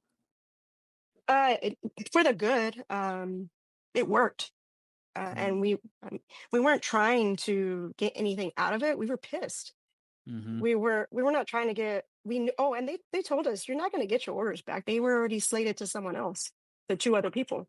They said, we already put another couple, another married couple of all things, another married couple. We already put them in those slots. We can't, for no reason, delete their orders like that. Yours got deleted because you were put in this UIC that was fenced in, but it was a fake UIC. It was so crazy. And the way we found out is Branch told us. They said, you're fenced. That's why your orders got deleted. And so we're fenced. Okay. I mean, we're not going anywhere. We're like in rear D. Mm-hmm. And sure enough, we found out why and what had happened. And then the congressionals, if anything, all they did was get us, orders somewhere. It was just like, God, you can't do that to people. Yeah, It you wasn't can't. like we weren't. You're messing with people's lives, and it Mm-hmm. pissed us off. And like I said, we weren't looking for anything, like anything. We just wanted to have somebody accountable, Yeah. and it was wrong. You can't do it. He did that to they did that to multiple people. It wasn't just us that were affected by it. I They think the made this lack like, yeah, I go was ahead. gonna say I think the lack of empathy and understanding with people making those Yeah, decisions about people's lives is what pissed me off a lot in the army and what pissed off a lot of people because once again, you and Danny weren't just sitting around chilling. You guys are 3 yeah. deployments deep already. Like at what point do we and this is what really pisses me off. I'm gonna get on a little soapbox here. At what point do we as leaders start making decisions for the people instead of decisions by the book? Hmm. That shit right there, regardless of what anybody could tell me, after all I know and all the things we've seen in life together and all the shit we've been through in the army, you and I know that that's one decision away. They could have found a spot for you guys in damn Rucker. I mean, and they know that shit, but Hmm. they want to play these fuck games because they can, right? And and then they wonder why people get pissed off later on down the road because the only people that are sacrificing are the same people over and over again because they always want to say, "Well, you got the experience." Well, fuck. When is everybody else gonna get the goddamn experience, right? Exactly. And that's exactly, almost exact words he used. He said, y'all have the experience. But like you said, I feel like it wasn't completely Branch's fault. Hmm. They went by the book as far as you're fenced. Well, we got to pull those orders and give them to someone else. You could have given us our orders back and told those people that, sorry, there was a mistake, but you know, They could either have found way, another yeah. job for you guys at Or Rucker. we're not, I I mean, as mean, flight medics, I don't know. I think this USASAM was the only place we could have gone to. And like I said, he said that there was, it was full up. And we looked at it as like, we're going to go teach and this is going to propel our career to get to the next level again. We're both mhm. staff sergeants at the time. Um, so we were just trying to like advance more Yeah. in our career. Did you ever Um, figure out did you and Dan ever figure out why you had that fence and we're in that erroneous UIC? so the higher ups, and I'm not going to say any names, they were going to deploy again. So they were trying to and they were trying to put people in this unit that had no people. Um, so they made up a code, a deployed code for us, and I think it was like 20 of us, to keep us to go on to the next deployment and for operations. And oh, I mean, Jeez. the congressionals that we did were amazing. Um, and it served its purpose. I Hmm. never in my career thought I'd be one of those whiners, but it was wrong, and not even like, it's kind of funny how it worked out. We go back to Campbell, and I was like, fuck it, let's go to Campbell. We'll deploy again. That wasn't the issue. Hmm. The issue was, it was wrong for you to put us in this UIC to keep us, in your operation cell for the next deployment. And they were probably about a year out from deploying. So, Yeah, that is wrong as all get out. That's fucked up. There's no other term I could say for mhm. people to do shit like that. That's crazy. I commend you guys for I want to be clear on this. One thing I don't like is when people say other people complain. When people do things that are wrong and not right, there are people like you and Danny that step up and try to fix that shit. Sitting back and letting people do fucked off things is the most I can't even understand why people do that. But when people do shit like Mhm. that, you got to stand up. You got to say something about it because you guys are E6s, experienced E6s in the army right now. What are they doing to the privates that don't know any better? Exactly. And the people that don't know Exactly. any Like, it was better? just gonna as shit rolls downhill, it was just gonna trickle downhill, and they were gonna keep doing that. And like, someone had to answer, Correct. because you did it to us, and who else are you gonna do it to? Hmm.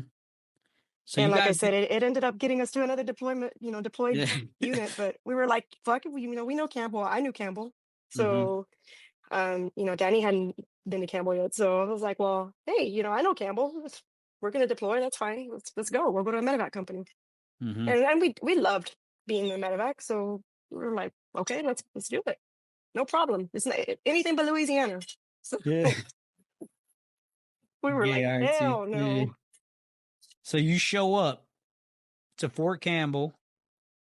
What happens next? So we show up to Fort Campbell in 2009. Um, and we go right into, we sign right into the medic. We already knew we were going. Sign into the medevac company, What time and frame did you guys get there in 2009? I'm thinking, I want to say October, November-ish, Okay. maybe sooner, because I can't remember when we deployed again. I mean, it was a year on, a year off, so it should be in my paperwork somewhere. But let me think. Hold on, 9. Yeah, it was the end of 2009 because we went on the next deployment. The deployment was 2010 to 11, Mm-hmm. and it was early in the year. Okay. So you, So yeah. so you guys get there. You're probably there what 3 or 4 months, and bam, now Yep. you're in Afghanistan. Both of y'all first Yeah, time and in Afghanistan. yes, and we trained up fast. We became R1s very fast. We already had this stuff, and the only thing is, like I said, we lost a lot of the skill set on the medicine side. Um, but we did some training with a lot of the other medics there, and try to get back into the books a little bit more to get ready for that next deployment. So, how culturally shocked were you guys when you showed up to Afghanistan? Because you have several deployments in Iraq. Now you're in Afghanistan, and as you and I know, it's two completely different worlds. How did you respond to Uh, that? so so this deployment, so Danny didn't go to this deployment in the beginning. He I don't think anyone knows this, and I bring him up a lot because I know a lot of people brought him up in your shows, and Mm-hmm. so I kind of want them to know, he's not here with us, so I Yeah. kind of want them to know his story as well, Yeah. um, and why, like how he ended up where he ended up. Um, he he almost died from a blood clot. He got a blood clot in his leg, and so it almost killed him. And so then he had to go on blood thinners, and this is right before we were about to deploy. And I remember, the culture shock here was, I'm like, I'm gonna say goodbye to him because the last deployments we were together. So he saw me off at the, what is it called? The little going away ceremony or whatever. Mm-hmm. Um and I said bye, and he couldn't go because he was on blood thinners. And he still had like another 6 months, I think. He showed up later on at that deployment. He just didn't Mm-hmm. go in the beginning. Um so yeah, so he was on blood thinners and he had to go through all that treatment, and and once he was done with that and it was safe for him to go, then they would push him out. So he stayed at RD. um we went on to Afghanistan. And as How far hard as was that? the Real quick, how hard was that time for him in his life? 'Cause I know me knowing him personally and knowing the hard charge and duty was, how hard was it for him to be medically grounded on blood thinners and not able to go on that deployment? oh it nearly crushed him. He was, but they put him in charge of RD, and he took that with all his might. Like he made sure that rear detachment was set, and he Mhm. did. I mean, he did really well for the few months that he was there with him. So they put him in a good job, and but I know it crushed him, especially to say bye, and Mhm. knowing I'm going out to Afghanistan, and he's stuck here. But we figured, after talking to the docs and everything, we figured that he would end up out there eventually, whether it was towards the back end of the deployment or whatever. And he did. But it did hurt. It hurt quite a bit. And the big guy that he is, he thought that he sat with that clot in his leg for months and elevated it, thinking it's like some pulled muscle. And then when it started turning red and hot to the touch and just looked like it was in his calf, um, I mean, it literally looked like his leg was gonna fall off. I was like, and he couldn't walk anymore. He couldn't walk. Yeah. I was like, you need to go.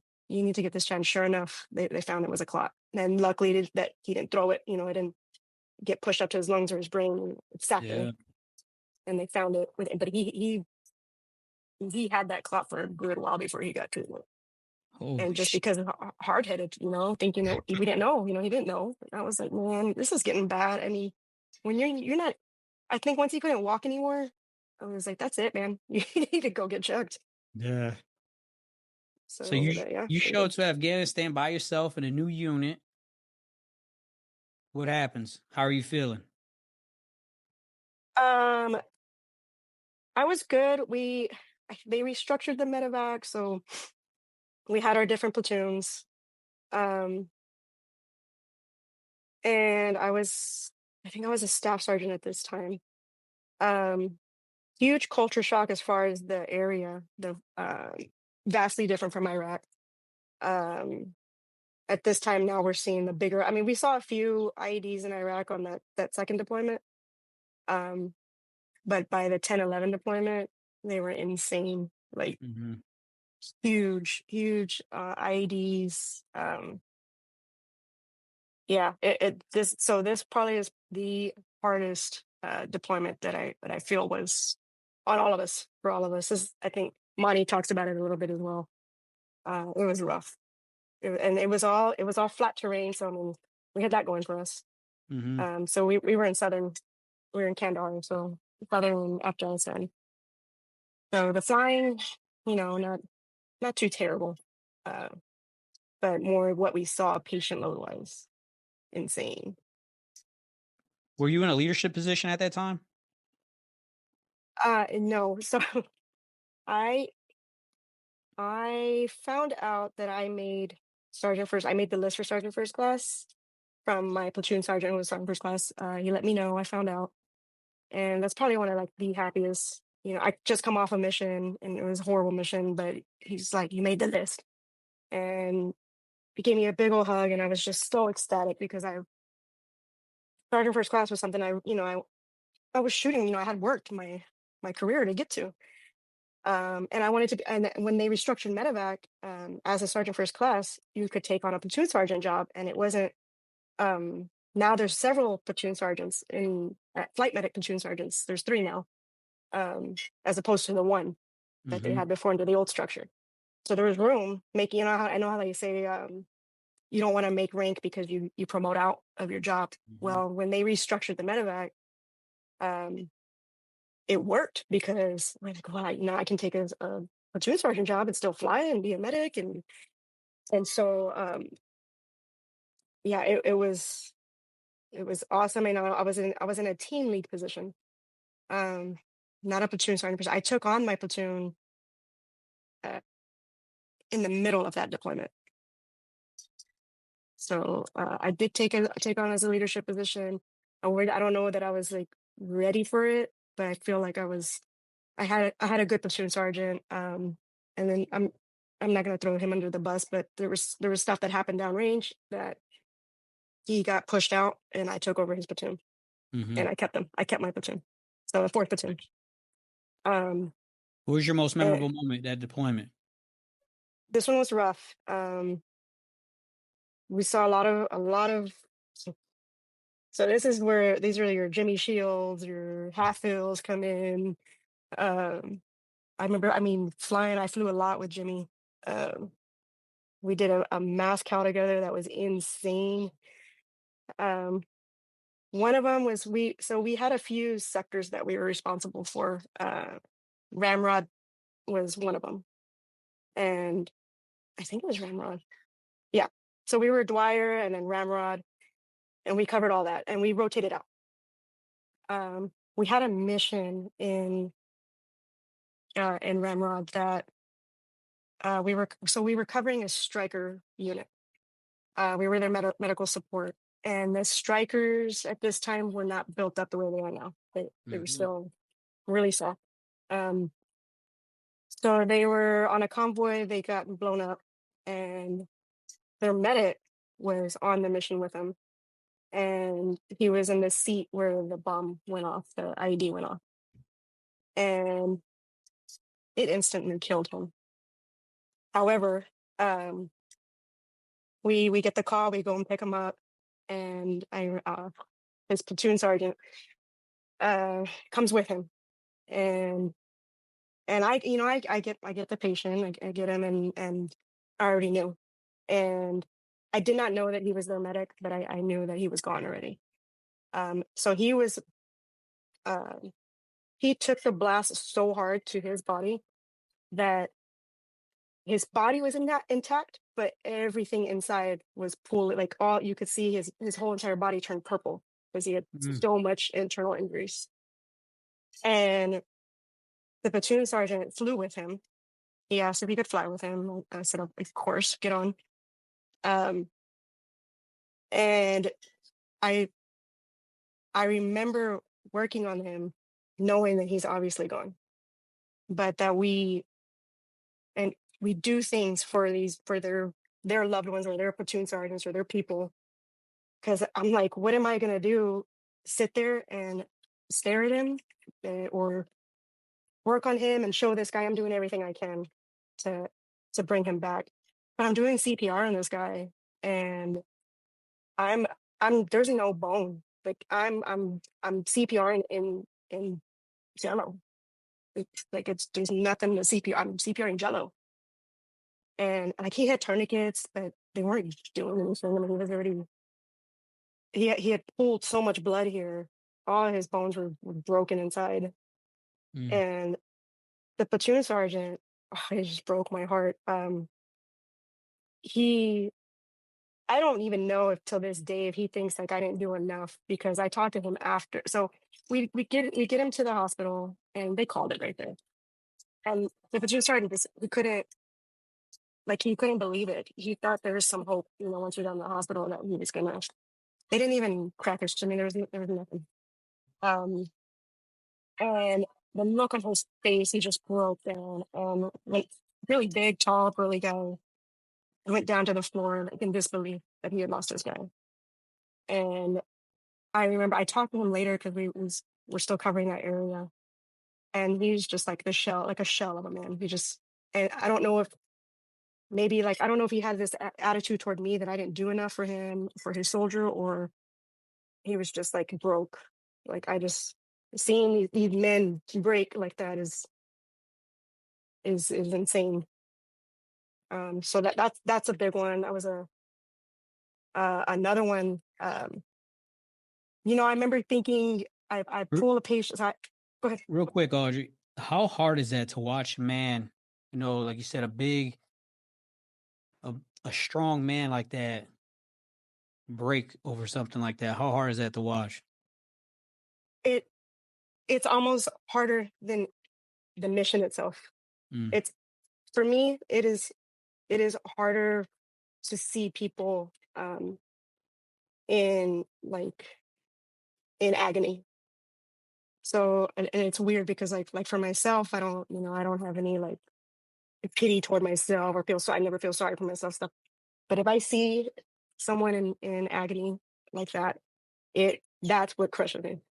And I Hmm. feel like those I was gonna go into another story where I had a guy who was one gunshot wound to the chest. And I remember his Marine, this was in Dwyer. I remember his Marine friend, um, he puts him on and he kisses him on the head. And the guy is completely conscious, talking to me, um, good spirits. Um, he was fine. There was not a lot of bleeding. It was a chest wound. The bullet was in there. Um, but I did what we do for chest wounds, sealed it up. He was breathing fine, so there was no need to do a needle decompress or anything.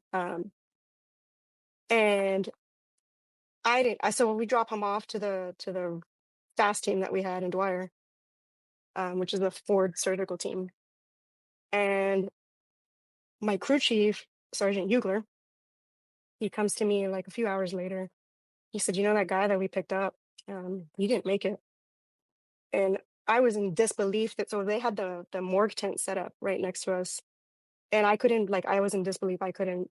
The guy was just talking to me, and his buddies kissed him on the head, thinking he's going to see him again. I'm in high. We're all in high spirits here. you think, man, this is a good mission. He's gonna make it. What had happened is the bullet cut through his aorta, and he was Mm, bleeding internally. And when they opened his chest, when they cracked open his chest, he was massive, massive internal bleeding, and just I don't know if he. It's crazy because I thought he was gonna. I didn't see that, mhm, and he was talking and he was conscious and he was fine. But what happened was once they cracked open the chest, the blood just came out. Like it was he was internally bleeding, but then he lost all of it, and there was no way to save him. I mean, all the blood in the world wasn't going to save him. damn. And I'm like, these guys thought, we're all thinking, you're going to just see your buddies here in a little bit, and nothing. It's a little gunshot wound. It was super small. But no, that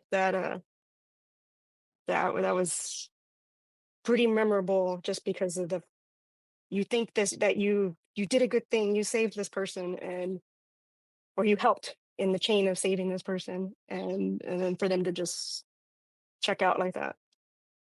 um How did you yeah, deal with and those situations?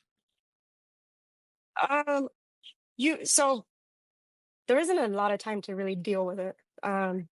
Really, you really have to harness a lot of your emotions, because if you let them get a hold of you, then you cannot do your job for the next person that maybe has a chance. um so I'm gonna say I didn't deal with it, if that makes sense. Mhm, I you had to keep going, and you have the rest of your platoon to think about, and you need to keep those guys going. And there was no room. We didn't have extra medics, so there was no room for a medic to be out, because they can't deal with the pain. mhm, Like you had to keep it was almost you're forced to keep going, and you either find it in you or you don't. Um, so honestly, like the dealing with all this stuff didn't really come into play until probably after, when you're not in the in the shit, yeah. when everything's calm and I yeah. laugh because we don't realize we have issues until we leave the shit. It's crazy. We think everything's Yeah, you fine. don't. Everything's fine. Yeah, Yeah. just do your Not job. me. Yeah. Yeah, that's it. Like it was so simple, and it was. Jason, Mhm, it was simple. Like just do your job, and move on, because there's no time to like. It's like you cannot not do your job, because what does that do for all the rest of those guys that are still out there helping it, getting blown mhm. up? Like they're relying on you. Yeah. So you have to stay. And like I said, we didn't have extra medics to have one sick or be out, because we had lost the platoon sergeant. Um, and then and then we didn't have Danny, so we didn't have any extra bodies. You had to keep going. Damn. Um, and like I said, that deployment was rough. I think that's when I saw you know, the most kinetic activity. Uh, the biggest injuries I've ever seen. I mean, and a lot had to do with the explosives, how big they got, Mhm, and the vehicles not being able to withstand them. And especially the fast movers. I know the strikers, they were fast movers, but their vehicles were not made to withstand those types of bombs. They didn't even have now they do, but those strikers were the old ones, so they didn't have that V shape underneath where the bomb explodes out. It was just flat the mhm. flat ones, and so he didn't have a chance. And he was sitting right under that the kid I was talking about. He was so young too. I mean, he was sitting right on top of where the bomb exploded, and everybody survived except for him, and he was the medic. Damn. What's your biggest takeaway from that 2010-11 deployment? Um, but I wish I could have done more. There was some missions that I could talk about this deployment. There are some missions that I think about all the time. I wish I could have done a lot more. I wish I was trained better. Woulda, coulda, shoulda. Um, there were just some decisions that on one particular mission that I made that I feel could have went a different way had I not. But it was in the middle of a gunfight, and there those split decisions are really tough. But so last one, I promise. But I was going to ask you to talk about it. um, so I picked up a guy who had gotten blown up by an IED. They were on foot patrol, and so we launch out.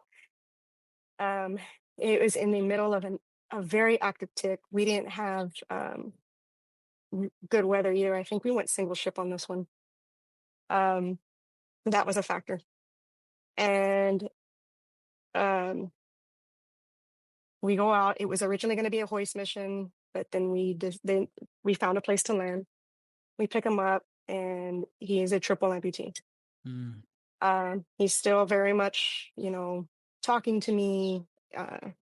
I'm working on him, but there was a decision that was made on because they were in such active troops in contact. We weren't going to be able to get back in there. So for the next mission, so they asked if we could come back in and pick up another guy that had gotten shot, but not as serious as the one I had on already. And we had just lifted off. We were 30 seconds, maybe a minute. The PC was with Davis, Major Davis. He asked me, do we have it? Can we go and pick up this other guy who just got shot? We're not gonna be able to get back in here, and they need to move. And I said, let's go, let's do it. And we got him. We went back in and we got him. But I feel like the time that was spent doing that maybe played a factor in why the guy didn't survive. And it was, it was a 50-50. It was a triple amp, and it was bad. And he was, triple amp, like high, like up to almost his waist. It was really tough putting a tourniquet, like tourniquets on his. He didn't have any legs to put tourniquets on me. So, yeah, he didn't make it, and I feel like the timing maybe played a factor in it. So that's something that kind of really sits with me to this day. And I remember when I dropped him off, I'm talking to him and telling him, I'm in the ambulance with him, like you're gonna get through this, you're gonna make it, pumping him up. He's like, and he was still talking and everything, but he didn't survive it. So, yeah, it's crazy. So you get I back from think, that. sorry, Go ahead. I remember putting in my stuff. Time is an issue for me, right? So, time is something that we do not get back, and there's no redos with it. And I feel that the timing we're driven by time, right? Anyway, but I guess it really sat with me because I made a bad timing decision.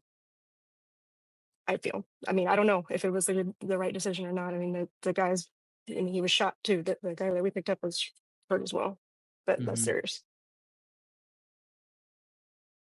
So I don't know the domino effect that would have happened if we didn't go pick him up. I knew the domino effect that would happen. They wouldn't be able to move, and they were gonna be stuck there, duking it, and they're fighting it out with the enemy. Yeah. That's something I want, people to understand, the decisions we have to make at such a young age. And these aren't decisions that we have time to sit there and let's calculate this. The wind is blah, and we have all this time. This is 30 seconds, 10 to 15 seconds. You're making life decisions. It's everything. Yeah. And like I said, half a minute, it meant everything probably to me. It probably meant everything to that patient. Yeah. So you get back from that deployment. How are you feeling now? I had a hard time adjusting, but we already knew we had another deployment coming up before we even got back. We knew we were going to go again. How'd that make you feel? So, I can't quit. That's how it made me feel. You don't quit, and you just keep going. And there's no congressionals that I'm gonna write, or branch managers that I'm gonna call to get out of this. I'm gonna go, and I had my platoon, and it was gonna, it was very close to get those deployments, and I had fourth platoon already, and I wasn't gonna stop. It was like we're going, and then Danny got his platoon. He got first platoon, so we were like, okay, we're ready. We're pumped. We can do this. Um, and so we did. I gotta ask you, where'd you get that dog in you? And when I say dog, The fight, the the fight. fight in you, that I call it the dog. That's what we call it in Yeah. football. But where did you get that from? Because that's something, me dealing with it and seeing a lot of other people dealing with it. It's something to really like. That's a big fucking pill to swallow. These constant deployments, the shit that you're about to get in. Where did you get that fight? You're so so the people that you've already deployed with. So you have your battle buddies, your pilots, your fellow flight medics, crew chiefs.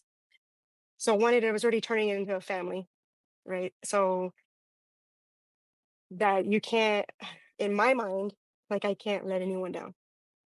And I'm not gonna sit here and say, I can't do this because it got hard for me. It's hard, but life is hard, and if it wasn't hard, everyone would do it. So, um, I felt now by this next deployment, I felt, I was already at the top of my after that last one, I was at the top of my game. I was good. I got all my skills back. I was ready. I knew I was ready. Mentally, was I ready?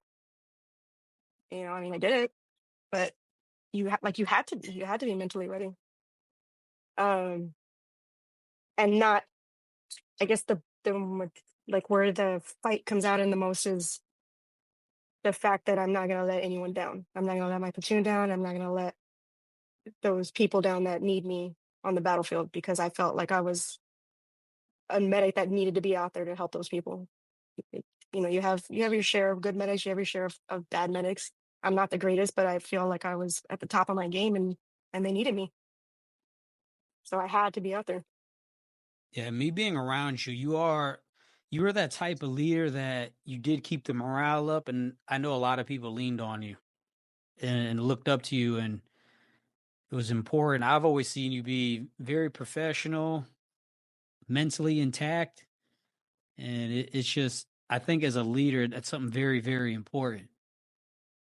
But you were It saying, is. It is because go ahead. they well, the soldiers. I had a lot of young soldiers too. That um, Penaloza was one of the ones that I took under my wing. That he was a knuckle. He was me when I was first in. He That's loves you, by and the way.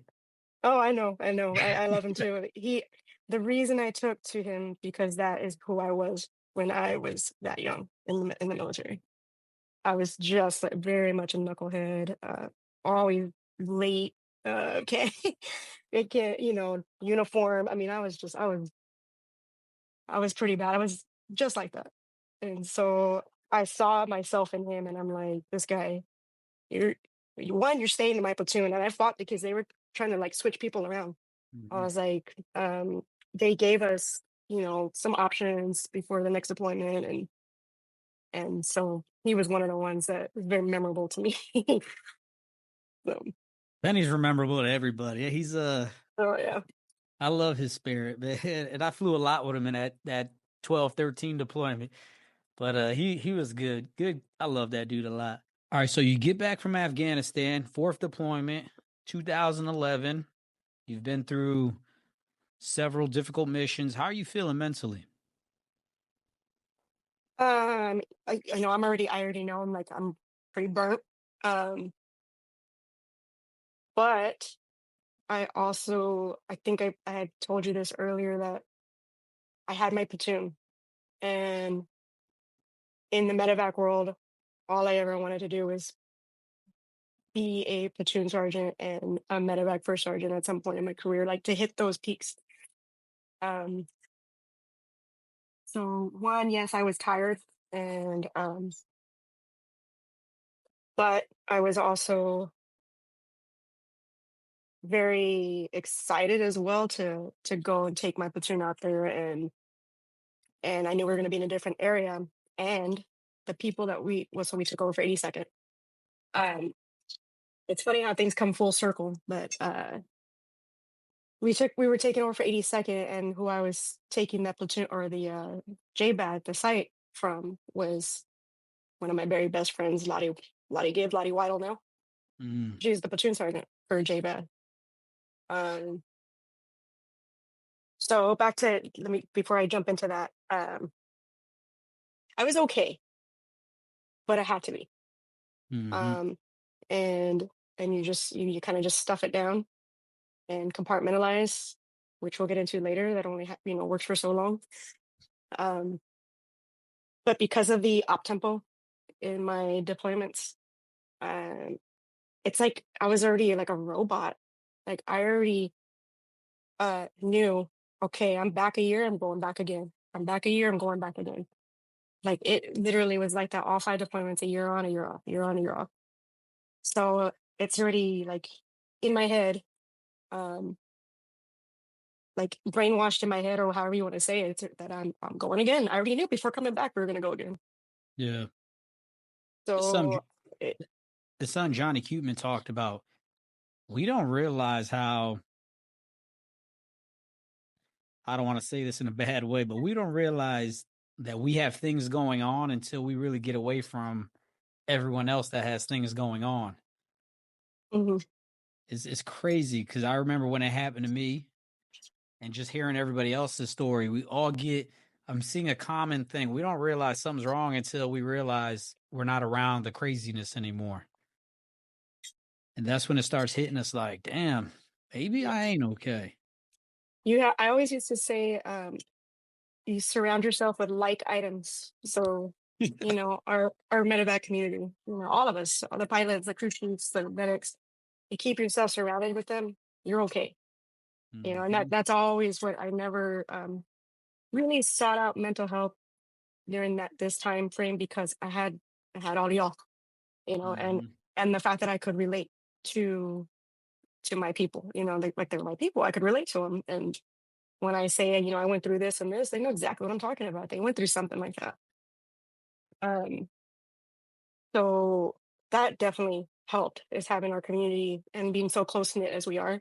And then on Mm-hmm. the 82nd side, I knew all those guys. So I already knew what we were walking into. I already had like a good grasp of what was going on there. They had a rough, really rough deployment. Um, but I knew what I was walking into already. And like I said, that I took over for Lottie, and so he had me set up already. So you show up Afghanistan 2012, 13. We get there July. How are you feeling? I'm feeling good. I'm feeling ready. I will say, for the first time, I'm a little scared because 82nd had it rough, and Lottie, just her platoon alone, she lost two of her medics, Damn.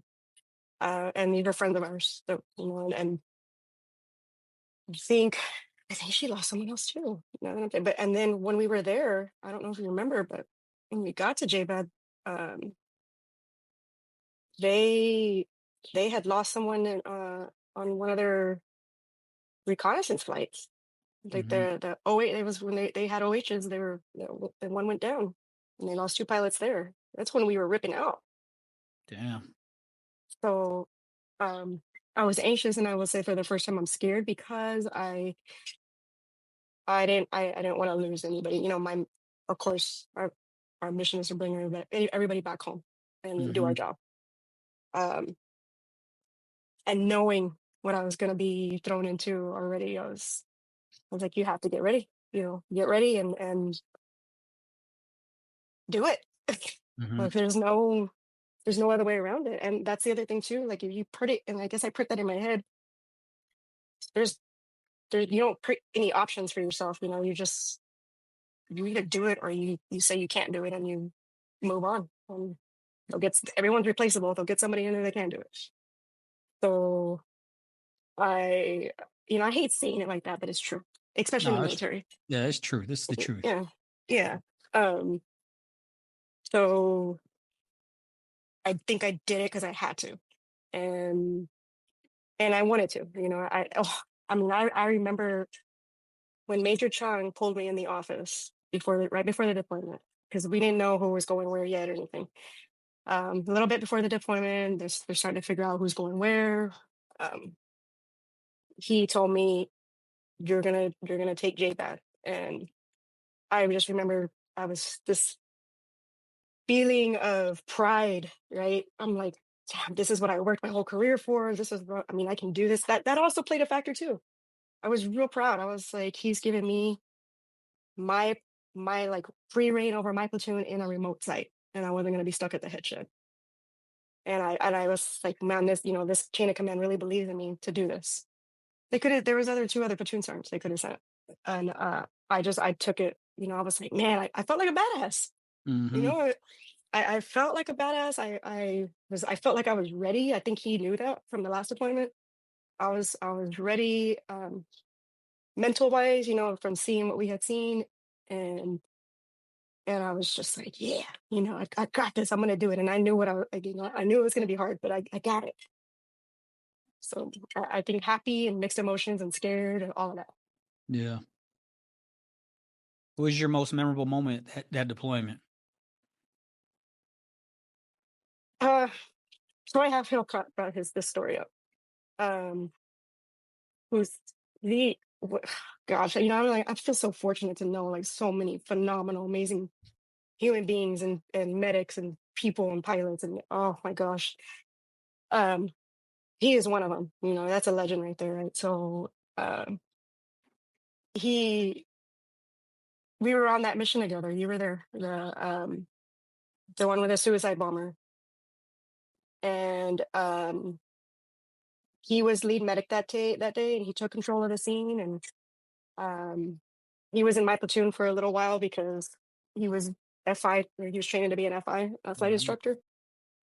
So, and I put a lot on him. I know he said that. I put a lot on him, um, because you, it's not fair. He's a phenomenal medic, and I'm like, dude, I'm gonna rely on you a lot, and I relied on all my people, but I relied on him, as a person, as a medic, as a confidant, and um, that just seeing how he managed that whole scene, I was proud. I was like, wow, this guy, and he gave me the, as it goes, right? He's the lead medic. He gave me the less severe injured guy. I mean, he was injured, but not as bad. But he made so back to the decision in time. So I made a decision that ultimately saved this person's life. And I say, like, as flight medics, as crews, um, we're not the lifesavers. We're just in the chain of all the lifesavers Mhm. that help, preserve life. So we're just a piece of it, right? But I feel his decision making was, and I think if it had been the other way around, would I have done as good as he did? Mhm. But the decision he made for the blood for the guy that he had that they said was almost gone, which was the colonel, um, saved his life. And I remember being so Mhm. proud. And so that colonel reached out to me later on, and the sergeant major. So I took the sergeant major, and I think another person, I can't remember exactly, but nothing too severe, some shrapnel wounds. And then he took the most severe one, the colonel. And they reached out to me, and the colonel couldn't remember who the medic was yet at the time. And he thought it was me, but I think because he saw the paperwork. And I said, no. I was like, the person you are looking for is this such and such. He's in my platoon. And I sent him his information and all that. And so he ended up getting a hold of him later. Um, and then the sergeant major, got a hold of me, and we're friends now still to this day too. But awesome decision making process from good old Halfo. Very, very smart guy. I mean, Yeah. so lucky to know so many of these people. Yeah, I flew a lot with Half Hill in the beginning of that deployment. As soon as we got RL1 and we did our orientations. I remember flying with him a lot. Our first mission, we picked up that A&A dude, shrapnel on the back of the head. Oh Brain, yeah, the brain was out, and Penny just pretty much froze in the back of the aircraft. And Half Hill had to pretty much bring him back to life. But and hell, he had an issue with blood. I'm like, dude, yeah. we had so many talks about this. It transferred from the other deployment. I was like, Penny, we've done a deployment together already. And you've seen this stuff. Just step out of it. He is a strong, amazing person for keeping up with it, because I know he wanted to go to a different company. Yeah, I know And he didn't I want was no like, part of the nope. medevac, man. I was like, no. Well, even after that deployment, that first one, he was, talking about switching over. I was like, no, man. And like, I was like, we need you. And he, yeah, he had something going on with him and blood. He was just, anytime he saw it, I feel like Yeah. I'm How like, did man, we you? need you. Yeah, I love Penny. I still love the dude. Hmm. How did you deal with all the personalities in Fourth Platoon? You had me, my strong personality, Dwayne, Joe Wanacott, Brian Nielsen. You had some very strong personalities around you. How did you deal with that every day? I was because I knew most of them already. And they knew me, and we knew each other's reputations. We knew everybody. We knew each other's quirks. You were a different cat. I mean, because you were new to us. You and Hudka. And then what I find so interesting is that y'all are like tight. So after all that mess, y'all because Brian Nielsen was an amazing platoon leader. Good leadership style, and we clicked, as it should be. I know how Cuteman says he and Danny clicked like that. So with Brian Nielsen, same thing. We Mm-hmm. clicked. We worked really well together. We supported each other. Yeah. So because I had him and he had me, I think is why we did, you know, as well as we did together. Yeah. Um, you have to support your leadership and vice versa. He supported me to the utmost. I mean, I think, and I haven't talked to the guy in a while, but I believe he respected me as a platoon sergeant. I mean, we did Mm-hmm. good. Yeah, you Um, guys did pretty good. You know what I remember about J Bad that year is Christmas. We had that big celebration Christmas. You remember that? yeah. For some reason, Well, I remember that. I don't know why. Especially I with all think we invited other people too from outside, like outsiders, to come uh, that. have Christmas with us. That was nice. I remember that. I remember we flew a lot together in J Bad. I remember that a lot. So I think J Bad pushed my flying potential as well. Just because hell, I left. I came out of Rucker from being a SEER instructor, went to the maintenance test pilot course, and bam, I'm right back at it flying again. So I had to knock a little bit of cobwebs off, but it was a good experience overall for me as well. Just flying with a lot of young aviators, and Yep. every aviator I flew with was very, very, very junior. So I, I was, I expected that deployment to go a lot worse, considering what 82nd had gone through. mm-hmm, So the fact that for me, kind of went pretty smooth for the most part. Like, it was nothing like the one prior. That one was, but and in a platoon sergeant role as well, I think, I learned a lot about myself. I learned a lot about the type of leader that I needed to be, um, and I felt that most of the platoon really respected me and respected Brian Nielsen, and that we all meshed well together. And I mm-hmm, feel like it wasn't anything what I was expecting, as far as um I guess. I mean, it was still dangerous, but like one memorable story, and it has nothing to do with having a patient on the aircraft, but I I was flying with Wanacott, and I can't remember who the PI was, but we were flying together, and we were going to pick up a high visibility target, uh, Afghans. and he was injured, and it was shot or something. But it was the area that we were going to. So they wanted us to go at night, and they made the decision to not go at night because of how much terrain. They what were we at, like 14,000 feet or something like that? It was something ridiculously high. We were high. We like to where we were above 10 for sure. Mm-hmm. And we knew we could stay there for at least 30 minutes, right? But to get over that terrain, I think it had to have pushed us 15,000 feet or something like that. And I remember Wanacott, we're watching the Apaches like, oh, they'll do their thing, right? Because that's what they do. And we're looking at them, and Wanacott made the decision and told them, look, we cannot get that high. If we follow y'all in there, we're not gonna make it out. There, and I just think, man, if he hadn't made that split decision, like he made it quick. Mm-hmm. If he hadn't made that decision, we probably would have been downed aircraft, both of us. Mm-hmm.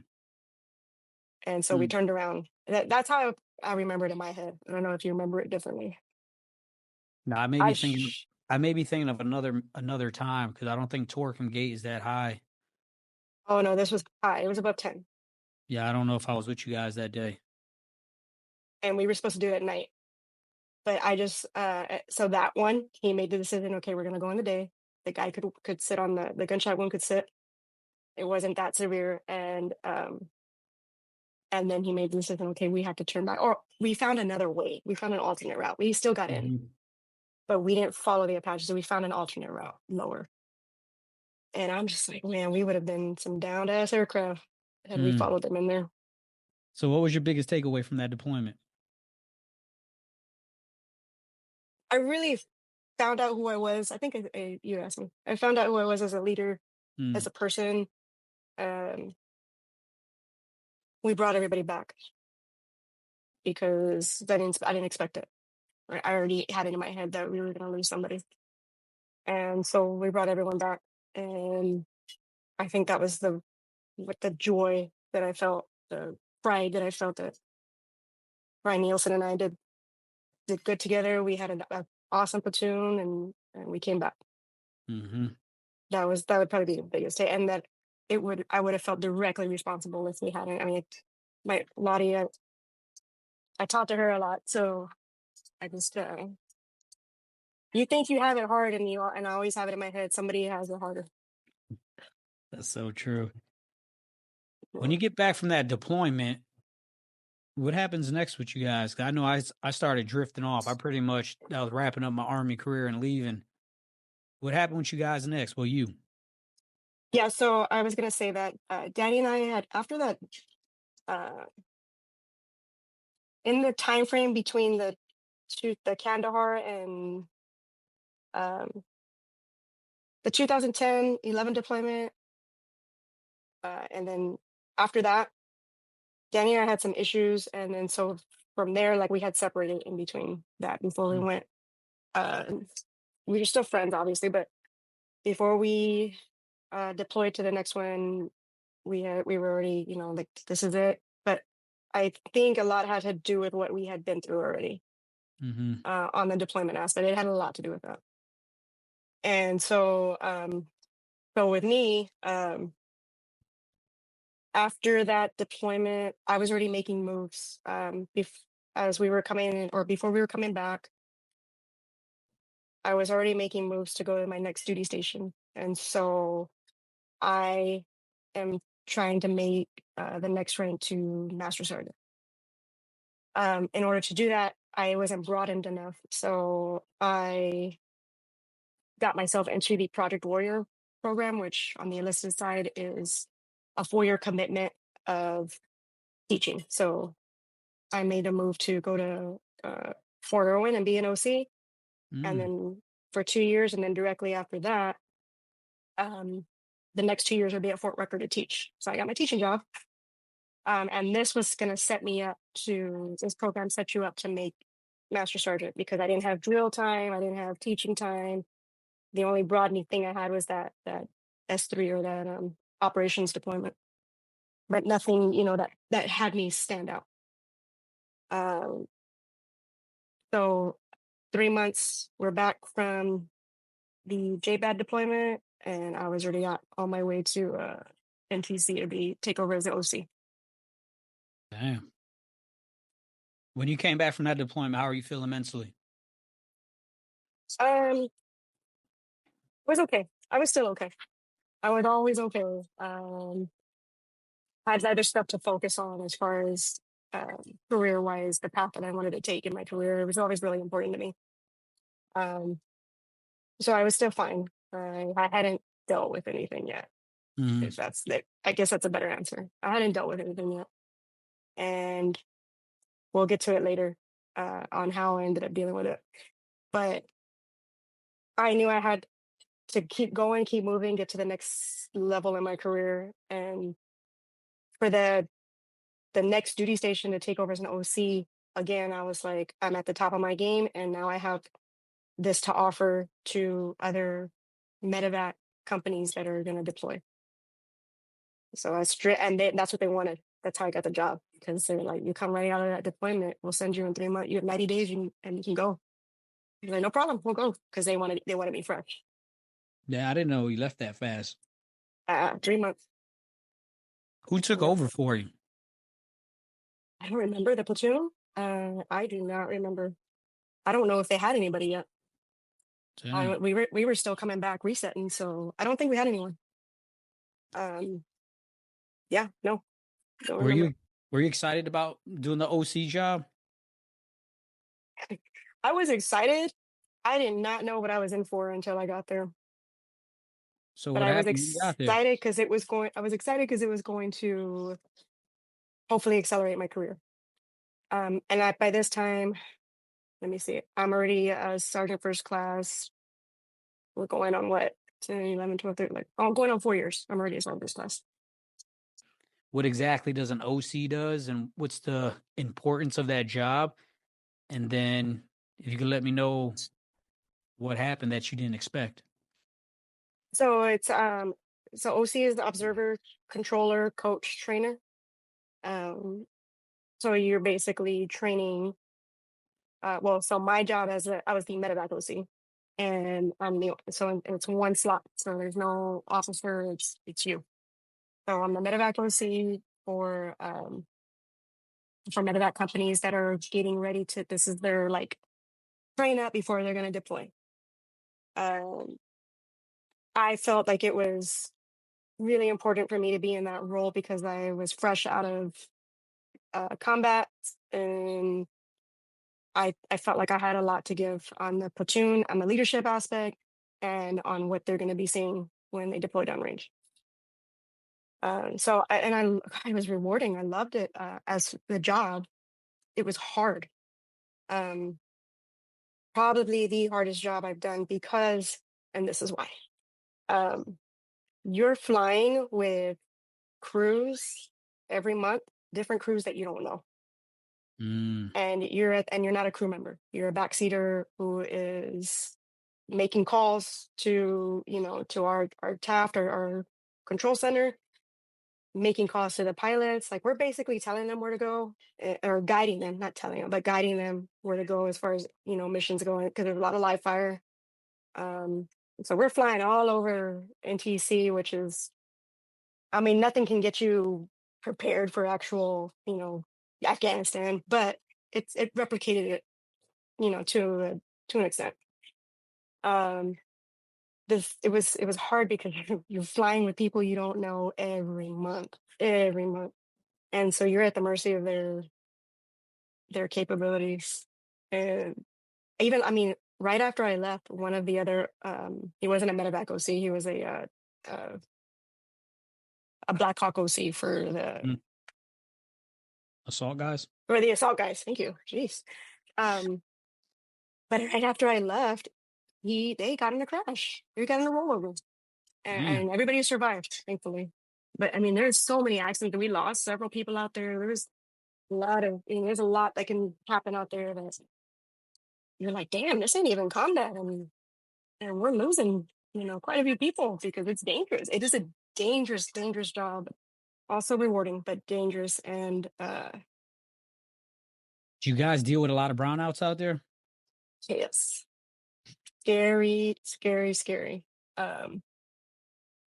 That's the only, like, scary because you don't know these crews. Mm-hmm. And you have to fly for your, so it's 12 to 16, 18-hour days. You Damn. you have to stay on duty with every single crew. So there's no crew rest, right? We're not a crew member, so fine. So there's no crew rest, and you stay on duty with these guys, for hours, and then get to, switch out, and you're flying with someone different. We flew into live fire a few times, and he was actually Fort Campbell, my old medevac company. I'm not gonna say who or anything like that, but we flew into an active freaking live fire, and I'm like, and the things I said over the radio to him, and then because I caught it, he didn't catch it, but the TAF caught it, and then they're telling me, and I'm telling him, and You knew and the pilot? yes, Uh, and just like, sir, this is what I didn't even get mad. I was like, sir, if you're a senior pilot, I'm very disappointed in you. Like, literally, I'm like, what? You're not paying attention. I talked to him like his mom. yeah. I didn't even get mad. I was just like disappointed, and I don't even know what to do. I had to like step away. I was like, I don't know what to do with this situation right now, because he could get written up for it. Mm-hmm. He di- we didn't. I didn't go that route, but I had to take a breath, and I was giving the mom talk. Like, what are you doing? Like, pay attention. Like, we had to land in the middle of nowhere because we were so like frazzled. Damn. And I was like, put this aircraft down now. Get out of this live fire, put the aircraft down, which you can do in ATC. Mm-hmm. So that we could talk and get like regroup. Yeah. Because everybody was spooked. We almost got hit. We almost got shot.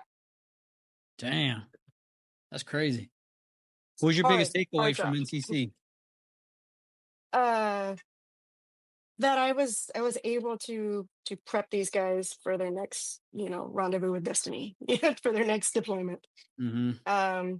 We actually, interesting that we changed from coin operations to direct action. Mm-hmm.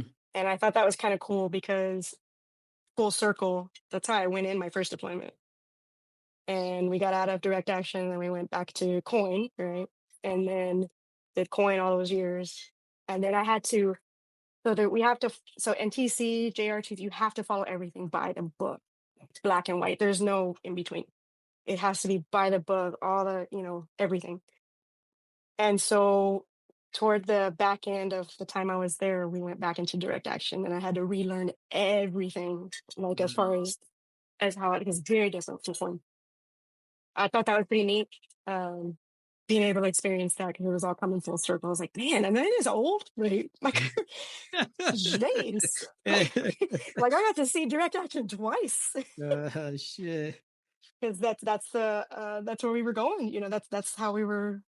I think Korea was not an option. Korea was a possibility for a lot of these, would-be deployers, and Mm-hmm. so yeah, crazy. How rewarding was it for you to be training the warfighter and getting them ready for their next deployment? I felt like I had a lot to give. I had a lot to give. I had a lot of experience, in my tool bag, and I had a lot of tools to give them. And like I said, I'm sure I wasn't the greatest OC that ever lived, but I think I did pretty well as far as training them up and flying out there and let them know like this is the possibility of what you're going to see. The medics, there's a lot of one-on-one with the medics, especially. I'm a flight medic. I dealt with a lot of the pilots and the crew chiefs, of course, but the medics, you pull those off to the side, and you're gonna, of course, go harder on them and teach them, and put them through things that maybe they haven't seen, especially when we switched over to direct action to date. You're gonna push them into things they haven't seen in quite some time or ever seen, like especially the young guys. Did you ever feel like you were missing the fight since you weren't in the fight, but you're still training the warfighter? By 2013, that was the end of the last deployment. we were kind of already ramping down, like all over. Those conflicts were coming down. I felt like I was okay. I felt like I had done, my share, and um, I felt okay. Well, that now here, it's like here and there you hear people deploying, but it's not as crazy or as high time deploying as much as it was in those years from Mm-hmm. 2003 to 13, and lots of deployments. So it's kind of already coming down a little bit, and I felt like I could do the best training the warfighter Yeah.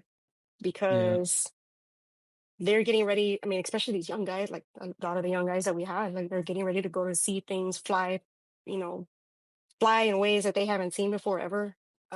So I thought that's why I say it was so rewarding. I thought it was a good thing. Mm-hmm. So you leave Fort Irwin. That package deal you talked about earlier, you always knew you were going to do 2 years at Hmm. NTC, 2 years at Rucker?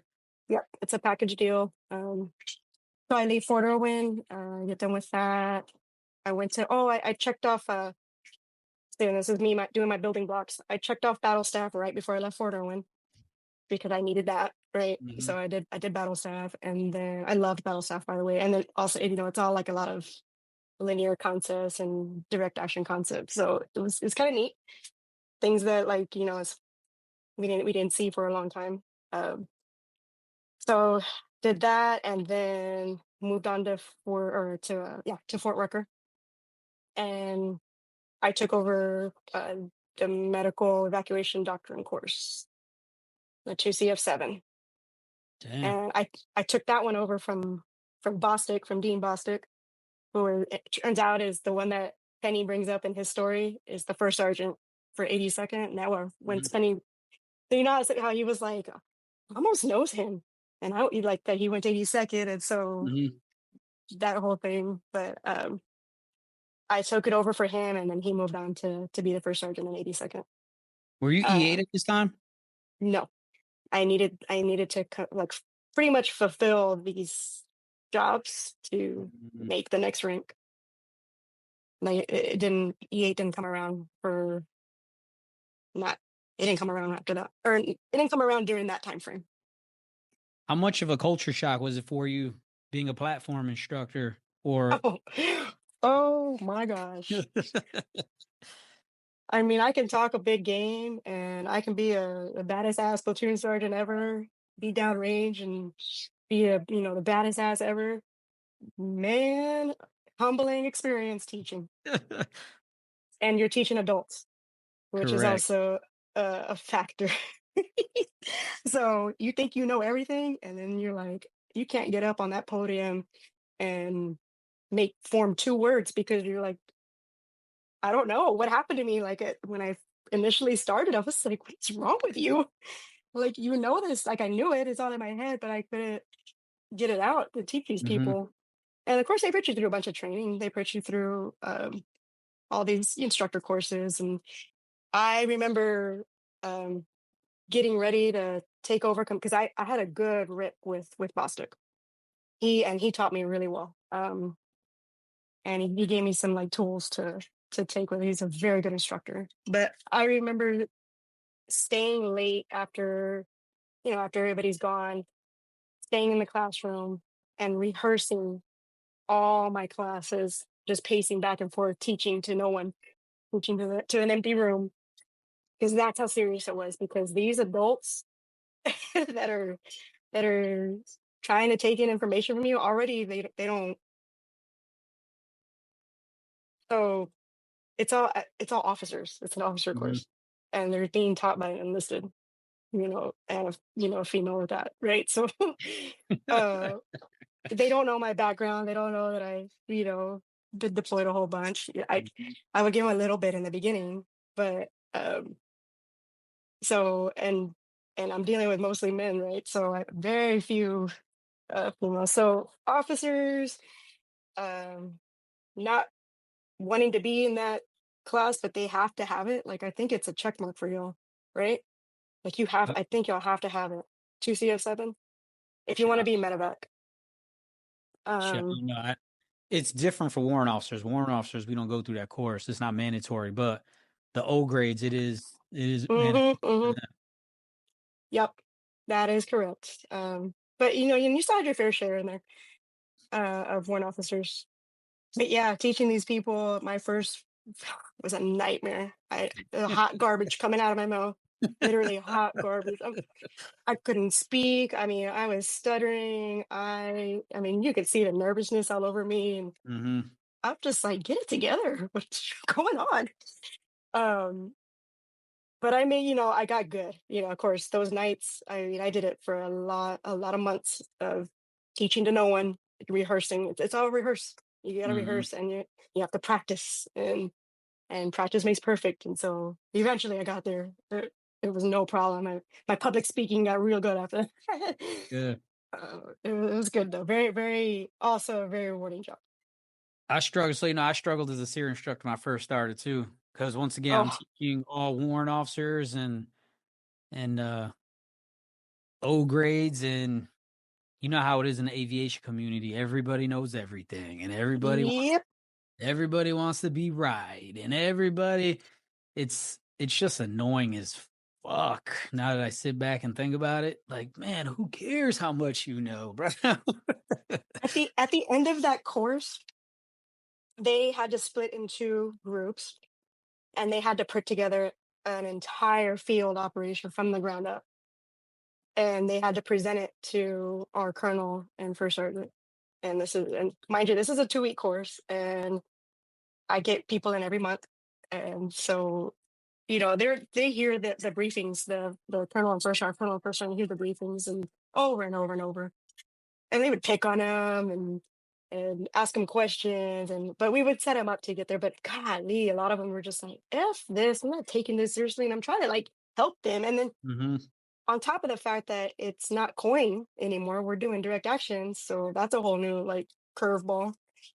Um, so just trying to help these people, they're so used to being counterinsurgency and not date, and so we're just like, it's a big learning curve for everybody, and Mm-hmm. watching them put these briefings together, some did really well and some took it seriously, and others were just like, especially the older ward officers. Oh my goodness, they know it all. They were like, uh, fuck this, like literally, like, fuck this. I'm not. What do I need? I'm like, okay, it's on you. You're gonna. I couldn't force them, right? I'm like, you're gonna be yeah. the one up here brief, and that's how I tell them. You're the one up here briefing with your group, so it's on you. You're gonna look stupid. Go look stupid. That's your problem. Like I had to just like address it like that. Like, you're the one that's going to be up here briefing. If you want to look like hot garbage, it's on you. Because what are you going to do, right? Uh, I would say us older warrants, and I was on the cusp of becoming a senior W3 before I got out. I was there. I would say experience wise, I was pretty close to being there. But old habits die hard, especially when you actually been to combat and you see things. And you and I know there's a difference between I would look at certain things and be like, all right, maybe we could change it a little bit just to give it a more, because we really don't know what's going to happen when you enter, add the environment, people, and because you don't know how people are going to respond once you put them in a compromising situation. Hmm. Even I had to learn that myself time and time again. You just don't know. You just got to be ready for it when it happens. Yep. And they're like looking at me like, you don't know Jack? Like, where you been? Like, dude, if you only knew. Yeah. And I'm real, I guess modest, right? I'm not over there. I'm better than anybody or anything like that. So they don't know me from anything other than if my reputation got out there, and some of those were out there too. But uh, man, it was it. Once I got a good handle on the material, and we were Mhm. able to like start actually. I think Troy brings this up also. We were actually able to um, kind of change doctrine a little bit as we saw it from past experiences, like where it was no longer relevant, that we could change it. It would have to go through the whole thing through the chain, but I thought that was really really good. on us too. Like that's another rewarding piece of it. That you're making this big impact for the entire military. Yeah, And that's that's just, huge. yeah, it's huge. You're training these soldiers, these war fighters for, the next big thing, but it goes through the entire military, right? So, Besides having to eat that humble pie, which I had to eat too, becoming an instructor at Rucker, which is, I don't care what anybody says, your first 2 classes, it's very intimidating because usually, I know at SEER, I had 80 people at a time. Every 2 weeks, 80 people. And I mean, it got overwhelming in the beginning, but by the time I left, I handled it pretty well. oh yeah. Yep. Well, besides having to eat that humble pie and doing something new as a platform instructor at Rucker, what was your biggest takeaway from being at Rucker? Um, I don't know, because so this is where it kind of gets different for me. I went through some hard stuff when I was at Rucker. So because of that, things kind of got like went way, way different in my life and way, way far south. Away from anything that I was trying to focus on in my career. Um, Good stuff, takeaway wise, was like I said, just training the warfighter and making that impact globally, army wide. That hopefully my stuff, same with NTC, hopefully my knowledge and my my teachings made it out there across the entire military, which I was very proud of, real proud. Mhm. So that would probably be around the biggest takeaway for that. Would you mind talking about the things you were dealing with? So had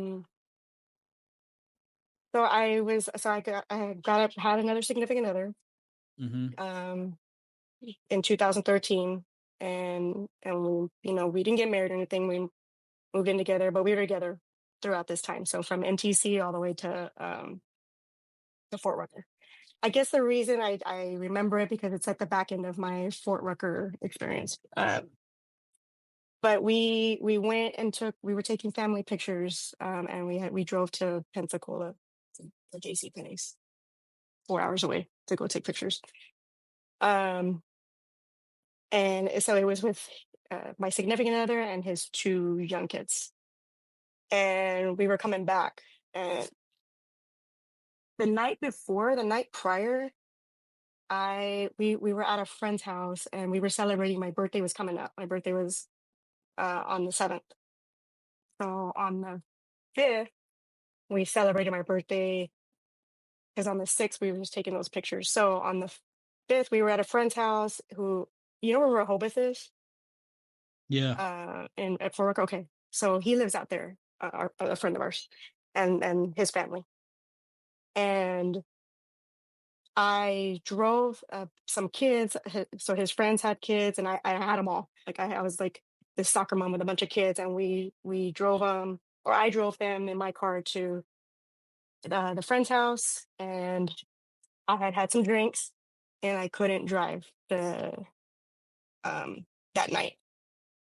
So and Eric was the significant other. He had driven his own vehicle, so we decided that I couldn't drive, and Eric didn't drink. So he drove my car back with all the kids and myself, and so we left his vehicle there.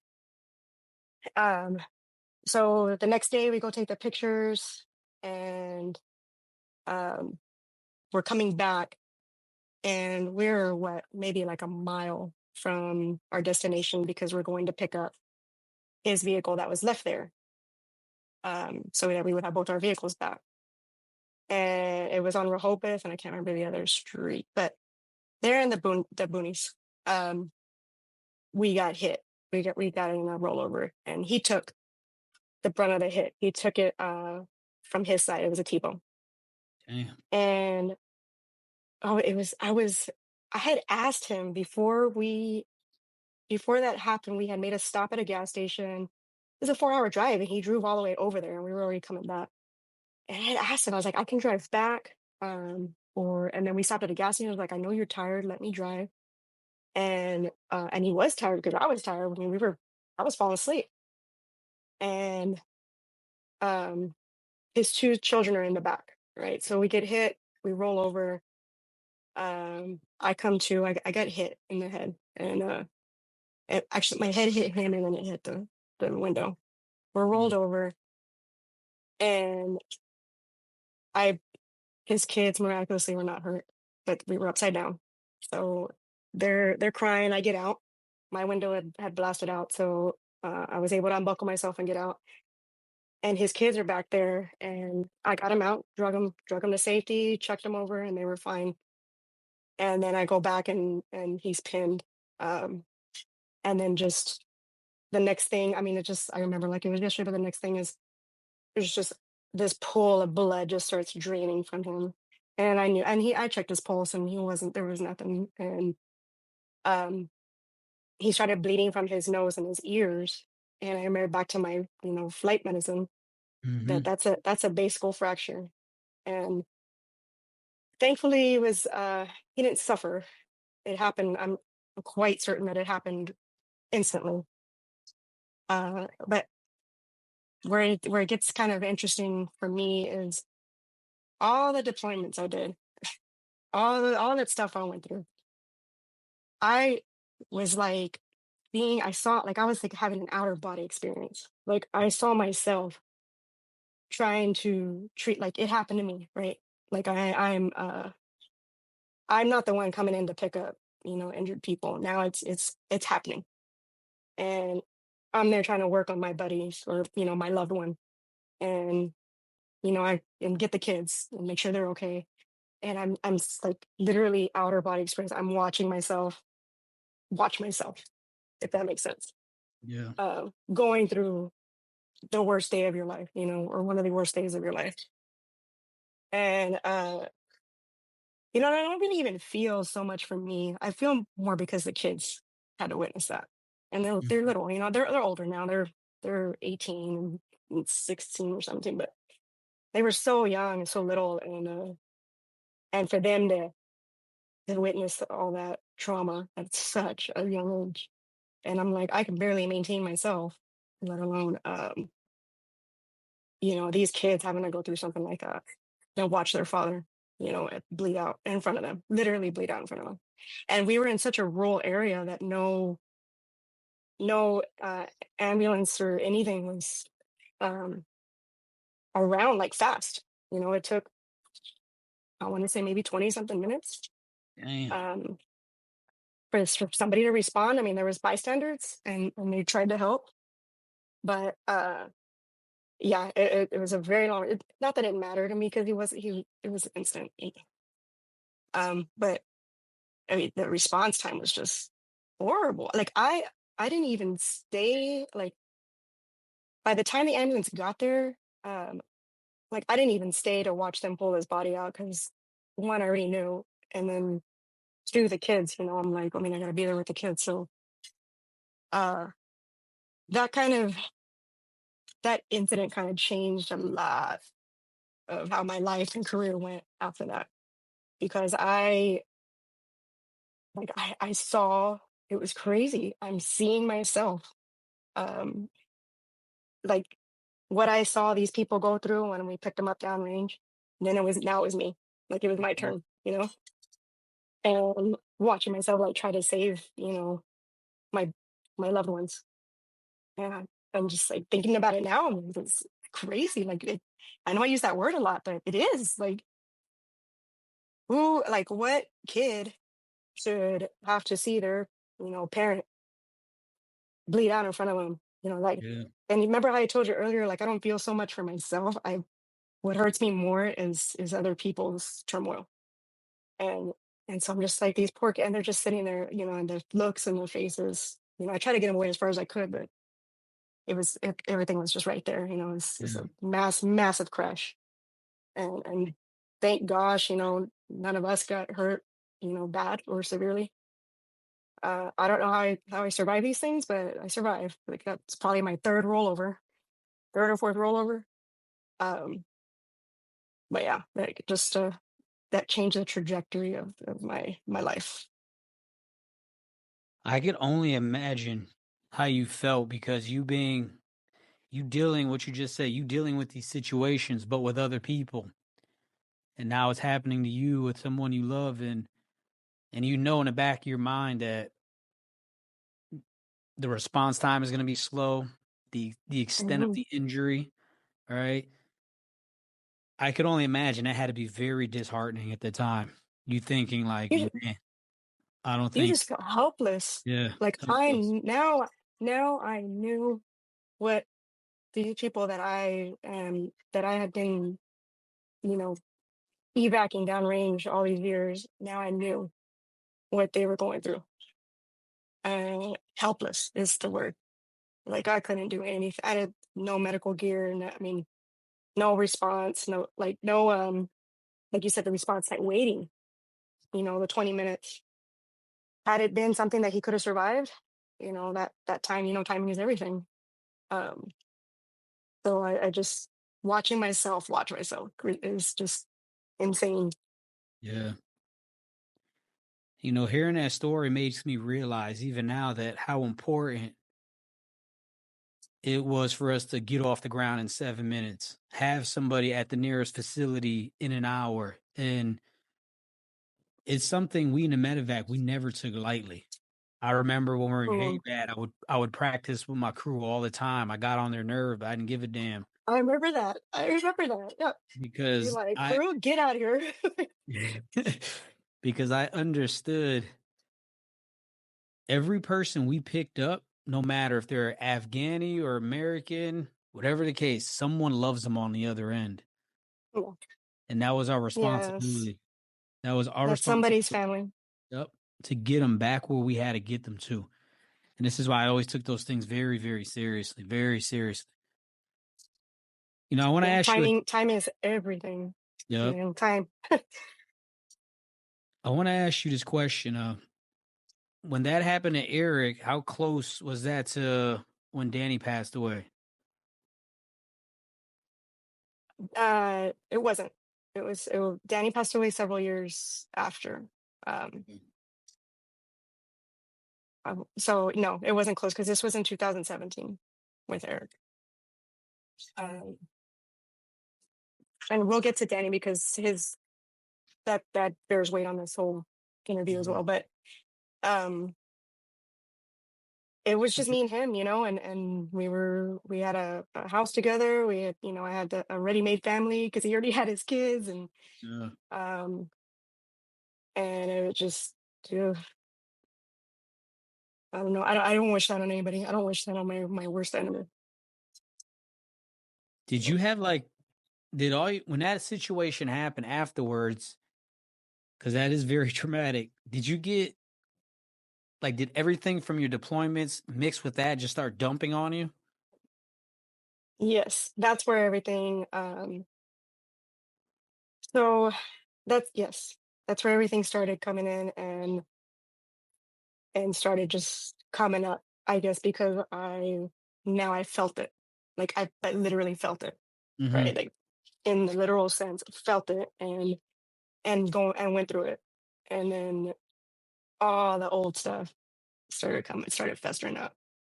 And this is why mental health is so important because you compartmentalize for so long and it takes something to happen, you know, gosh forbid something happens, but it takes something bad to happen for people to wake up or just to realize that something's going on with them. Um, so yeah, Yeah, that shit.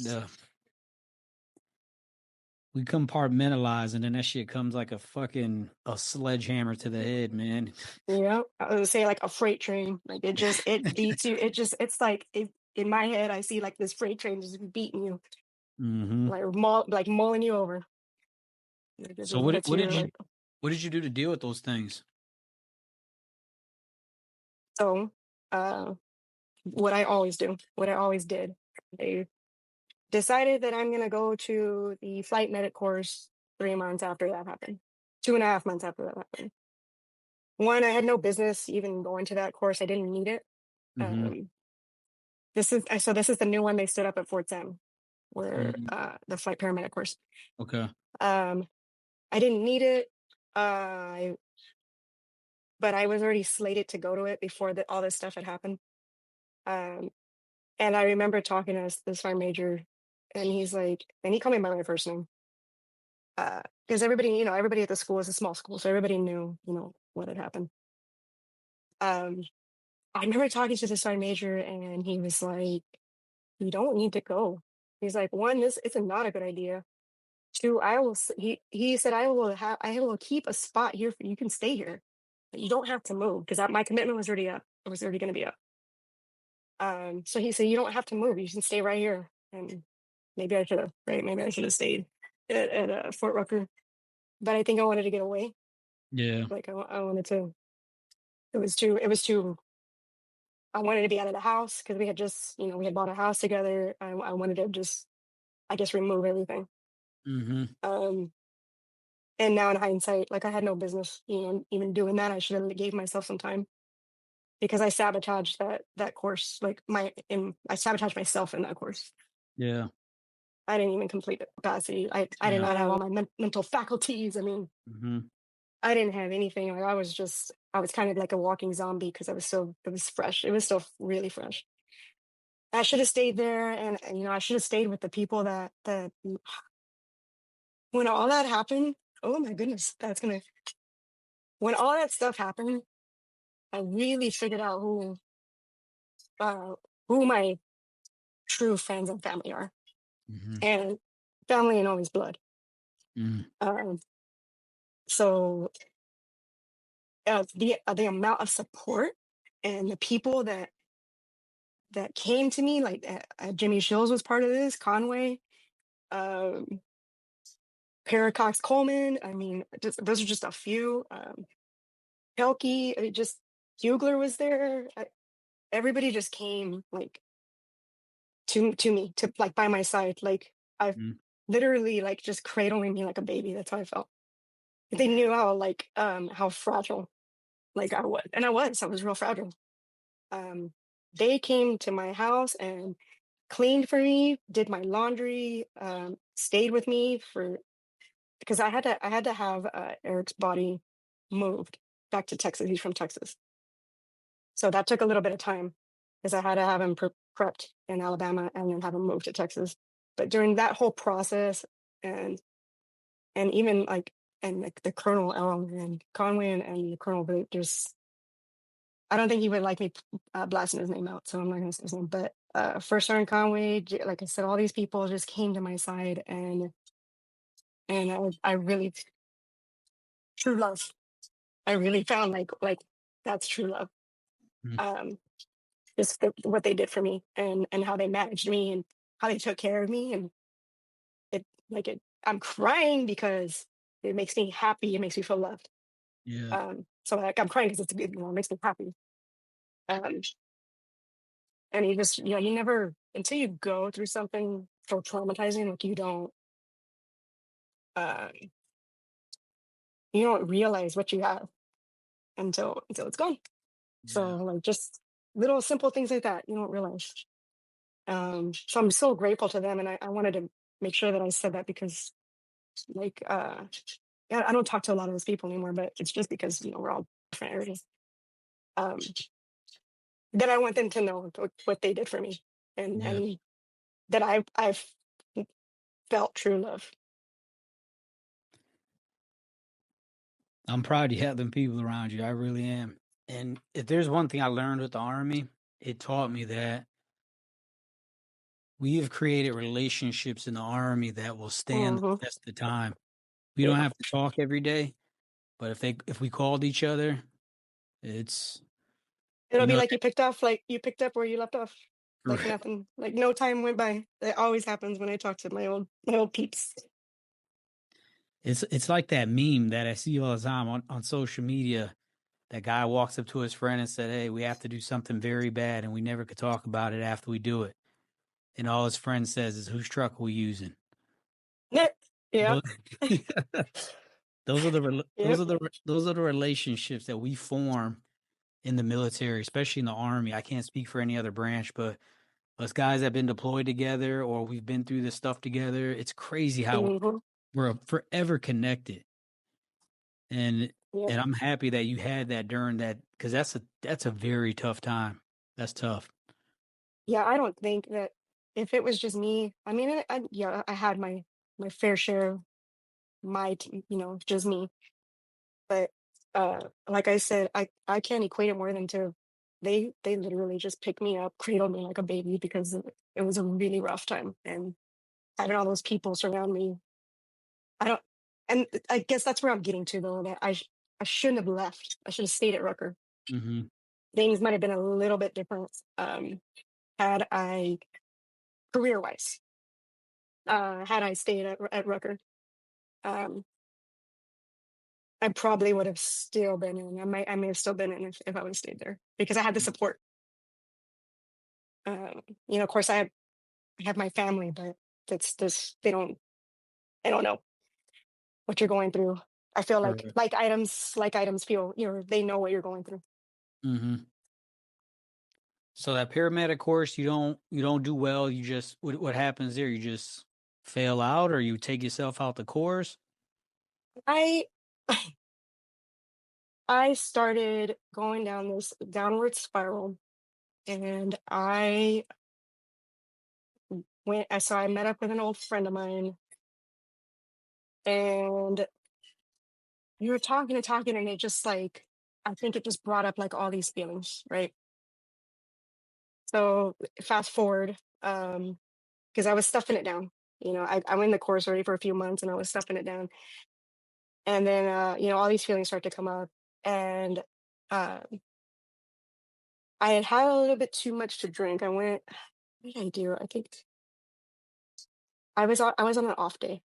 Like I didn't have school that day, so I had had a little bit too much to drink at a restaurant by myself. So one, you're drinking right alone, uh, and getting like overly drunk. Went to the restaurant, drank some more, and uh, and in the beginning of that day. I was like I had a few drinks. I was driving right, so but I made the decision not to drive after I was at the restaurant because I already knew I had too much. So what happened is I get into a taxi cab, and I I because my mom told me this, that I I had him drive me to my mom's house. Once I got out of the taxi cab, he was a Middle Eastern, and then I went off on him, like off, um, just telling him all these nasty things, and that's not me. I'm not a Mm-hmm. nasty person. I mean, I rarely have a mean bone in my body, right? But that I was just going off on this poor man because he had a turban on and he was Middle Eastern. And at that point, I'm like, I mean, I woke up in my mom's tub. I woke up in her bathtub. Um, and at that point, I was like, who are you? Like, I didn't even recognize myself anymore. And I didn't make it to class the next day. And the higher ups came and got me, my mom's house. And Mm-hmm. um, when I started not to even like see what like the person I am anymore after, and you think like you're a badass, you do all this stuff and you've done all this stuff throughout your career. And at the point where you just don't even like know or see the person that like you are anymore, like you just lost all recognition. I'm telling you, I lost all recognition. I wasn't Audrey Ramos anymore. Mm-hmm. I was this shell of something that I couldn't, and it was everything compiled. It wasn't just Eric, it was everything. It just came in a, like you said, in like a freight train, just came like a sledgehammer. Mm-hmm. Um, so once that started happening, I was just like, I'm done. I pulled myself out. Um, Decided not to go through with it, and then yeah, and then in it, I think I still had some years left to hit my 20, Yeah. but I stayed at Fort Sam. They kept me there in uh in a student status for as long as they could. And I just took some like odd jobs here and there, and then I started working for the graduate school, Mm-hmm. which that was fun. I mean, it was also important job, right? So I was working for the graduate school at Sports Center. Did your chain of command, were they aware of what was going on with you mentally? No, um, they had a glimpse of. I know word got around. They had a little bit of a glimpse of it, but no, I didn't speak to them directly or anything like that. Why do you think you didn't talk to them? I didn't want that to define me at the moment. Mm. I felt like, and at that time, I had come off of all social media platforms. I think I kind of disappeared for a little bit because Mm-hmm. I didn't want it to be this pity party for me, because that's what it was turning into. Um, and I get it, people, now I know the amount of people that truly do love me and care for me. But it was getting too much for me to see that from other people, like just feeling sorry for me. Mm-hmm. So I didn't really talk much about it to anyone at all. Nothing. Um, I so my significant other now, the person I'm with now, poor guy took the brunt of it. He took Mm. all my, like, he came in a time in my life that um, he took a lot of my crap, as far as talking about things, and I just I threw everything on him. I don't even know how he stayed with me, to be honest, but he just took it all, and we'll talk about it a little bit later. But I've known him, for most of my adult life. I met him when I was a Mm-hmm. teenager, um, so he already knew me. We have a history, uh, but he was the only one that I really kind of talked to about it, and I kind of put all my shit on him, Yeah. all of it. So is San Antonio where you finished your career at? Yeah, so Branch wanted to move me because I was just sitting there, right? I wasn't advancing, right? They were trying to, get me advanced. And my dream, before all that had happened, was to be a medevac first sergeant, right? That was my ultimate goal for the end of my career, was just to make it to be a medevac first sergeant, and that's it, and maybe do a deployment. Um, I didn't want to go any higher than that. I just knew I wanted to have a company. Um,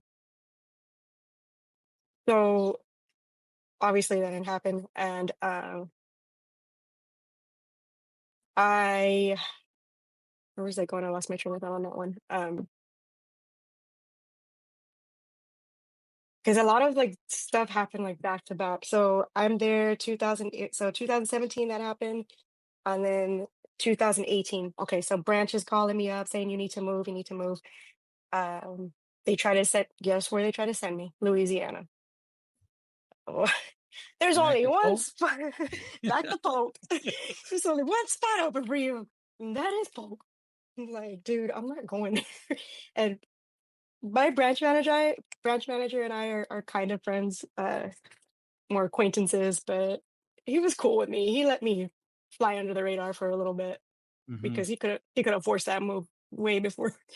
Um, so he was cool with me, and then my dad got sick. Mm. So come a year later, uh, and exactly a year later, like to the like to the day. A year Um, later after Eric passed away? yeah, Damn. I find out my dad has cancer. So, and at this time, the master leader course just was stood up to make master sergeant. And oh, by the way, during all this, um, between 2017 and 18, I had gotten picked up to be master sergeant. I got picked up on the list. Let's go.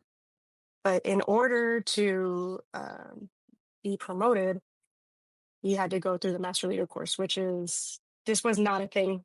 You have ANOC, BNOC, or Mm-hmm. whatever they call it now. Well, now they had one for it's like a first sergeant course, but for E8s.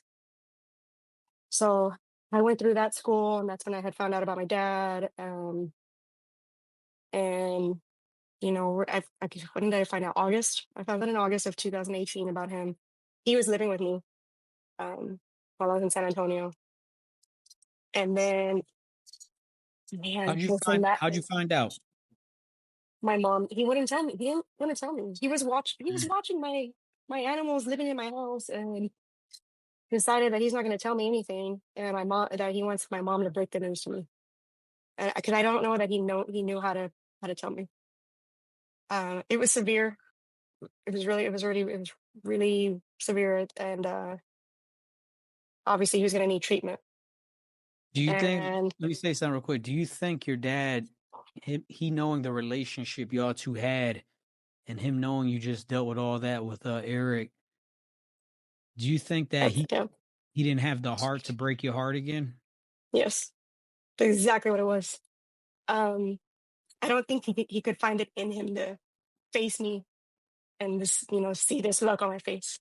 He couldn't do it because he can't. He's like me. He can't handle other people cry. He couldn't handle other people crying. He can't see me in pain. So I don't think he could face it with me. So my mom tells me, and I get on the horn with my dad, and I'm yelling at him, all pissed off, like not like blaming it on him, but not so much. I'm just mad. I'm like, Dad, Yeah. you need to talk to me. Um, and he apologized and everything. So I'm going through all this with him, and I didn't know it at the time, but I'm only gonna have another month and a half with him. Damn. So he goes, and we're undergoing the treatment and everything, the radiation and all that, or like the pre stuff before you start doing radiation and chemo. And it turns out that he had a shunt that was blocking radiation, and or that was blocking chemo from getting to where it needed to go. So the shunt, so the cancer's in his liver. And the first day of his procedure, I remember so the first day got canceled. The second day, I'm taking him to his appointments that they rescheduled it for. We're talking to the doc, and the doc's like, well, I have decided that I'm going to go in and we're going to do this radiation and get through this shunt in the liver and do chemo as well, and open up the shunt. Um, Long story short, the doc messed up on Mm. the procedure, and he nicked his liver, and so he bled, like, very painful surgery. He bled out over the course of 2 days in the hospital. This was supposed to be an in and out procedure, and I remember talking to him. The day before or the morning of, and I was like, "Are you sure you want to go?" Because I didn't at that time agree with doing chemo right away. I was like, one or the other.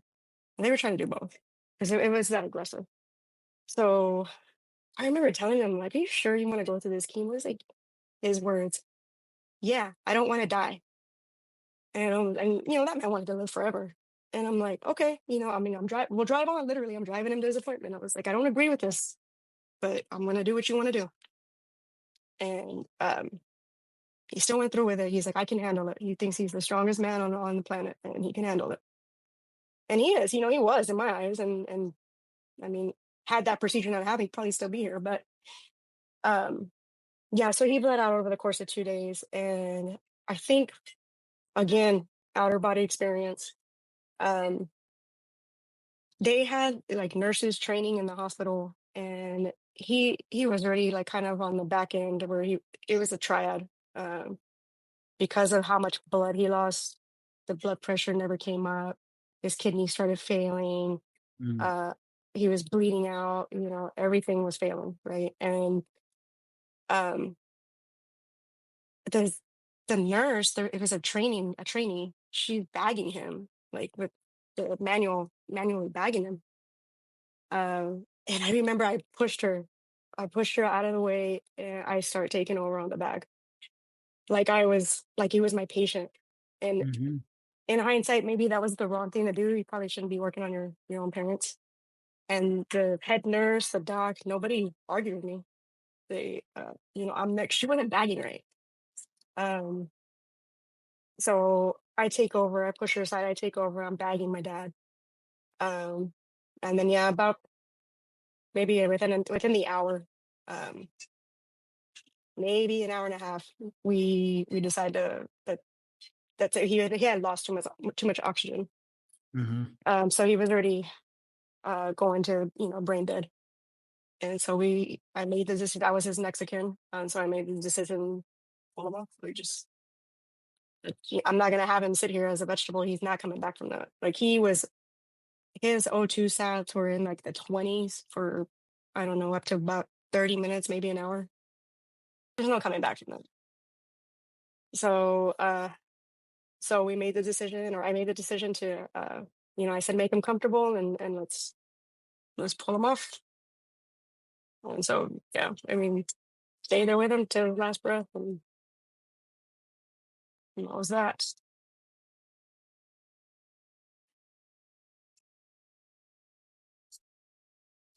And I remember I remember like I'm holding him, and I'm just like, and I just like feel the life slipping in again, outer body experience. I'm watching myself, like those people downrange, all those people that we went and responded to. So I guess that's why it bears, these stories bear weight to like the whole mental health aspect. Um, because I'm just like, wow, I'm feeling it again. I know what they went through. I feel myself in those people, all those people that we responded to. Yeah. How did you handle that afterwards? I did it. That one, like enough, right? And so there's more. It gets worse. But at that point in time, I was like, that I talked to a command. Oh, let me just back up a little bit. My branch manager, after finding out all this, he calls me up just out of the blue. He's like, Audrey, I just want to say how sorry I am about, your dad. Because he was, before all this was happening, and remember, I told you it happened between August and September. He was like, I need all this proof and this documentation, and he needs to be in EFMP if he's your dependent, and blah, he needed all this extra stuff because I get it, he was doing his job. But, and I was already a senior. I was about to be a senior. So he, I hadn't even gotten the paperwork compiled to give to him. My dad passed away so fast. And he calls me and he's like, I'm just going to sit on your stuff a little more. I was like, okay, thanks, because I can't move right now. And so I talked to a former commander. So the commander of Charlie Company that I was with, she, when she came out of command, she went to the PA program. When she came out of command, we were able to talk like friends. Yeah. And she put it in my head, and for whatever reason, I did not think of it myself. She was like, I was already at 18 years by this time. Almost 19. She was like, you need help. You like pretty much directed me. She's not even in my command anymore. She's a student. Yeah. She's like, you need help. You need to go talk to somebody, like now. Oh, and all of that, what I told you about spending the night in my mom's bathtub, after, I forgot to tell you all this, but I spent the next 3 days after that on the 6th floor in Fort Sam. Which is the mental health ward for people that don't know. I mean, it was getting that bad. And then that was before my dad. So she's actually the one that stuck me. Anyway, fast forward, she, all this stuff happens with my dad, and she's like, enough is enough. You need help. You need to go seek help. And I listened to her. And then she said, if your branch is, she said, "Are you done? Like, is there anywhere that you want to go from here?" And I was like, I mean, I had these hopes and these, goals, but to be honest with you, no, like I'm done. Like I can't anymore. I couldn't concentrate on life. I couldn't concentrate on myself. I couldn't concentrate on my career. And so she said, "Go seek help. And oh, by the way, you're almost at your 20 years. So why don't you concurrently retire or think about it?" She didn't tell me what to do. She said, "Think about concurrently retiring with a medical retirement." Mm-hmm. And I was like, "Wow, man, you're like the smartest person ever." I I didn't think of it. I was so mad I didn't think of it myself. And it wasn't like, I was trying to get out of the army, but I knew I needed the help. And I got in with the best psychiatrist team, like the top of the line, best psychiatrist team and psychologist team in the entire base of Fort Sam. Mm. So they linked me up with some good people, like the main head dudes. Um, Worked with them for about the next year and a half, 2 years almost, and was able to concurrently retire and medical retire. Yeah, that's good. And I'm so, like, I'm not embarrassed to talk about that. I Nope. mean, if I would have known that before she told me, I mean, I'm just surprised I didn't think of it. That's what I'm like. I'm Yeah. upset that I didn't think of it first. Um, so she's like, "You did your time. You did your 20 years. You'll get out full pension, full 20 years. Mm-hmm. And oh, by the way, you don't have to." So this is where the kicker is. You don't have to fight uh, the VA for your benefits. They're already going to be done by the time you get out. Correct. And so that's where the kicker was. So I sought help, talked to my team. I had a team. It was a 3-person team. And together I didn't, by the time I came, like when I was doing all my ACAP or, my briefings, by the time it came to talk to the psychiatrist that makes the decision on your percentages and all that, Mm-hmm. she became like, she's like, "Tell me stories." She didn't ask me in-depth questions or anything. "Just tell me stories." I'm like, "From where do you want me to start?" She's like, "Anywhere, start your first deployment." And I gave her a story from each deployment, not even bringing up, I mean, I did bring up Eric and my dad, but I just brushed on it. I gave her a story from each deployment. And by then she was just like, the color on her face just was Mm-hmm. drained, and she set me up. And I mean, I didn't have, I mean, I think she put me on like 80% or something. And then all the other stuff, of course, I had the other 30 or 20% with Yeah. the amount of time I had served. But yeah, that's what happened there. Damn. I'm proud of you. I'm proud of you. I'm really, really proud of you for doing that. I really am. I never feel shame. I mean, it was a very shameful part of my life when the Army decided to med board me, because I started with my knee, then my back, mental health, and all this stuff. But people like you and I, we've given this country and the Army everything we possibly had. We never try to get out of things. We just do what we're told. We fulfilled our obligations. And that was one of the biggest things I struggled with, right? What are people going to think of me? But then I realized, fast forward, I'm out the Army and I'm by myself, literally by myself. And all these people that had bad things to say, they don't give a fuck about me. So it doesn't matter what they think, right? Doesn't. It doesn't. They're talking behind their back. They can stay behind you. I think I posted that on my Facebook the other day. For those that are talking behind your back, let them stay behind you. That's where they belong, Correct. behind you. And it's, Like, it doesn't matter what anybody says. it doesn't matter. And it kind of hurt it. I took a break. I was going to interject and say something, but I'm going to say it now. It hurts my heart when I hear about branch managers that do shit like, you are a senior NCO in the United States Army. Your rank alone says what you've done. You've earned it. You've been deployed. You're not some shitbag soldier that's trying to, scapegoat the system and shit. And for him to have that lack of empathy and understanding is what we talked about in the beginning of the show. And this is a so-called friend. That's what hurts. Like that somebody shit. that is, yeah. And you and I know, once again, he could have made the shit happen without all that. Because real friends, I'd have been like, hey, check it out. I know what you're going through. Don't even worry about it. I'll take care of everything on my end. If anything comes up, I'll hit you up. That's what real friends should be doing.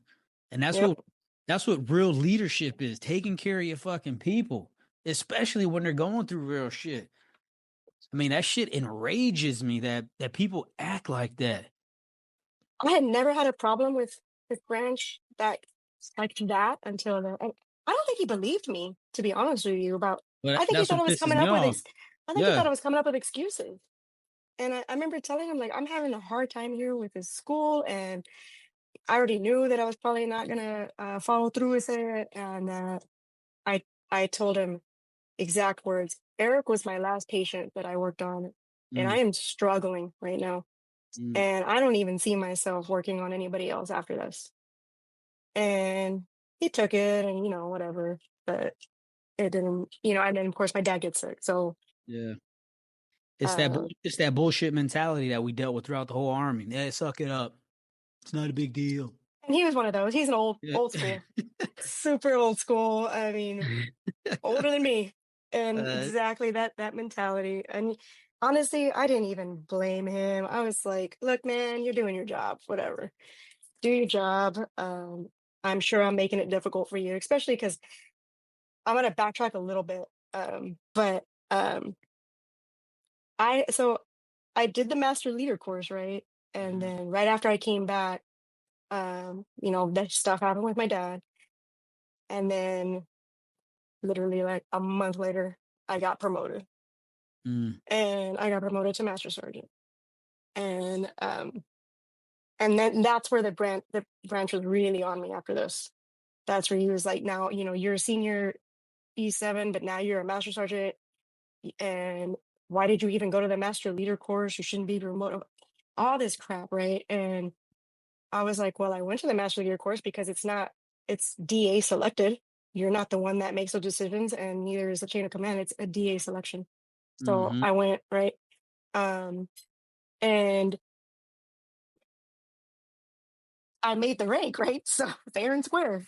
And it was really sad though. Like it wasn't even, it wasn't what my dreams in my career were. I remember my little speech. There was like 3 people there, and my little speech was like, I just wish my dad could have seen it because he was like the most proud. He and my mom were the most proud. After only little Audrey going in and at 18, 17 years old, not going to make it to 20 years later, right? So super proud, and he would have been proud. And I remember saying, I wish he could have been here to see this because he would have been like really embarrassing, happy for me. So he would have been doing cartwheels. So that one hurt. And then some other stuff happened before, I went to actually seek mental help. Just one more story. My significant other now. So at this point, we're together, and I want to say this is 2020. Yes.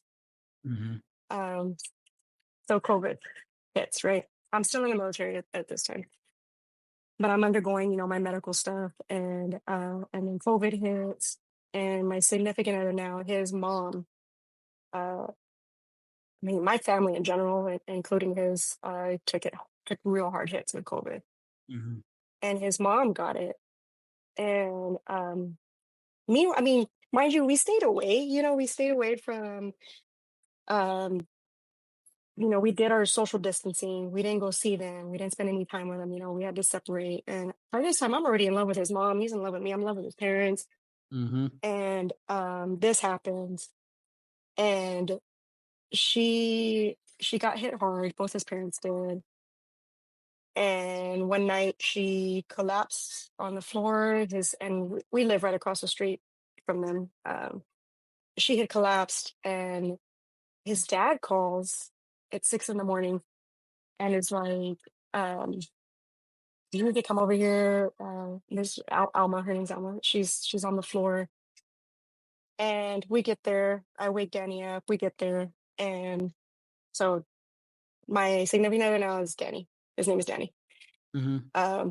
So we go and we get there. She's collapsed. And just to not go into so many details, but this poor guy too. I mean, I feel like he and I are destined to live the hard life, but we go immediately into CPR on his Yeah. mom. And we hadn't seen them since social distancing had started, right? So we hadn't been around him. We protected ourselves. You know, we didn't get anything, I don't think. Um, but that moment, like it was no holds barred. Like we didn't care. We were like, we're gonna go. We're gonna see what's going on with her. Um, we get there. We start CPRing her, and I remember looking at him and telling him, look, it's not, you don't have to do this, but she could use mouth to mouth. And are you okay with doing that? And this is at the height of COVID. And we looked at each other, and he was like, I don't mind, I'm gonna do it. And so poor Danny's there giving mouth to mouth to his mom. I'm there compressing her chest, breaking every bone in her body. And uh I guess I talk about it because, again, like how much a human can go through, a human spirit can go through, right? Mm-hmm. And I'm always like, no matter how hard you have it, someone else has it harder. I don't think like me or Danny or, we've gone through the most, right? But at the same time, this is how much the human spirit can handle. And for someone to work on their mom when they're down, to be CPRing their mom when they're down, I'm just like, again, an outsider looking at this, you know, and we're waiting for the paramedics to arrive. And that didn't take that long, but we were there for probably a good 15 minutes working on her. And this is all while I think I had already started going through, my mental health, and it's just added to everything. Mm-hmm. And I feel like my heart hurts, like it hurts, it's bruised, like Yeah. it's sad, but I'm still here, Yeah. and we're still here, and we're okay. And so back to Danny, when you asked me about Danny Stevenson, Did the did reason your the hold on? Did his mom make it? no, Okay. no, she passed away. Mm. Um, oh, we went through all that. We went through that funeral. Who works on their mom? Who does CPR Yeah. on their family members? Right? I'm sure it's happened before, but come on. I'm like, in my mind, I'm thinking, for me, for him, enough is enough, right? But you drive on, all right. And we both went into, he's also retired military, so he's got a good sense of a medical background as far as the basics that they teach you. Mm-hmm. So we both went into combat medic mode and did what we had to do. But the reason this happened right before Danny Stevenson, I mean, I'm telling you, I want to say it was weeks or maybe a month or something, like maybe weeks. I get the call about Danny Stevenson, and Danny and I were both geared up to go. We were going to go to the funeral. The Mm-hmm. reason we couldn't attend is because we had given his mom CPR and mouth to mouth. So we were pretty sure we had it, like we got it. We didn't get sick, but it was too close into the time frame. I remember talking to Lottie Weidel. She was there. I remember talking to her about it, and I was like, "Look, I'm so sorry." She was the only one I wanted to apologize to, because for the longest time it was the three of us, and John Kincaid, his best friend. I talked to both of them, and I was like, "I can't go. This is why." And I strongly feel like we have COVID because we just CPR'd his mom, Mm. and I didn't want to go and infect, other people. Mm-hmm. And they understood. It was that was a bad time, bad years for the COVID was bad for everybody. Yeah. We took a hard hit. So Damn. You've been through a lot of shit. yeah, and then hearing about Danny, I was just um knowing him from what I know of him, he's okay with how everything happened. Mm-hmm. Maybe not the situation itself, but how it happened. He would always say, "I'm going out in a blaze of glory," and and he's That was been this thing. and voila, Yeah. you know, he always talk about that. He was never scared. He wasn't Mm-hmm. scared of that or death or dying. I know he wasn't scared. So it's not so much fitting. I hate that that happened, but Yeah. that's how you would have. He was all right. He would have been all right with that. Mm-hmm. Damn. I'm proud of you how you bounce back from so many things. Like life will literally put its foot on your throat, and you just keep finding a way to keep making it happen. And man, I'm proud of you. When all this happens, did you know immediately once you retired, you're done with the medical field? Yeah, Oh man.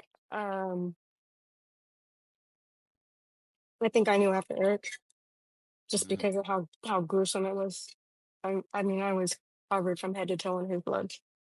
Um, and then it just the icing on the cake was horrible figure of speech, but was my dad and then Mr. Metal, Danny's mom, and then Danny, and I was just like, I'm done. Like that's it. Yeah. That there's nothing. I think I put it in my notes. Like when you have nothing left to give, one, you have to recognize that, and you have to find a way, find it in you to pick up and gather yourself and get it together and move on because if not for you, for all the people that love you. Yeah. That's Because so true. I will tell you, it hurts the ones here. I Mm-hmm. feel like the ones that are gone, not that it's like easy, but we're the ones that deal with it. Yep. So on a mental health aspect, um, you you have to drive on. That's Yeah. so cliche, right? Because that's what we're taught in the military. But for your family, for yourself, for your loved ones, and sometimes it's hard. But Yeah. I agree. I think we have to heal and drive on. I think I think we have a responsibility to the loved ones we have here, right? yes, That exactly. we have to try to be the best version of ourselves because they didn't make the decisions we made. And I Yep. get it. We made a lot of decisions based on the people that are around us. And we didn't take into account, I'm speaking for myself, and I didn't take into account the impact that it would have on the people that loved me around me. Because I always felt I was doing what was right for the people in the army, for myself. And this is just what we're taught from at a very young age. 18, 19, we're indoctrinated through basic. It's all about the mission and the Hmm. team. And we sacrifice a lot, but every day, intentionally, we have to be very intentional about making the best version of ourselves for the ones that we love because they deserve that at a minimum. I love how you say that. I mean, I couldn't say it any better. You, if not, like I said, if not for you, then for your loved ones, you Mm-hmm. have to be. I'm gonna steal that from you. You have to be the best version of yourself. Make yourself the best version of yourself. Appreciate that. What made you decide you want to do the hairdressing thing?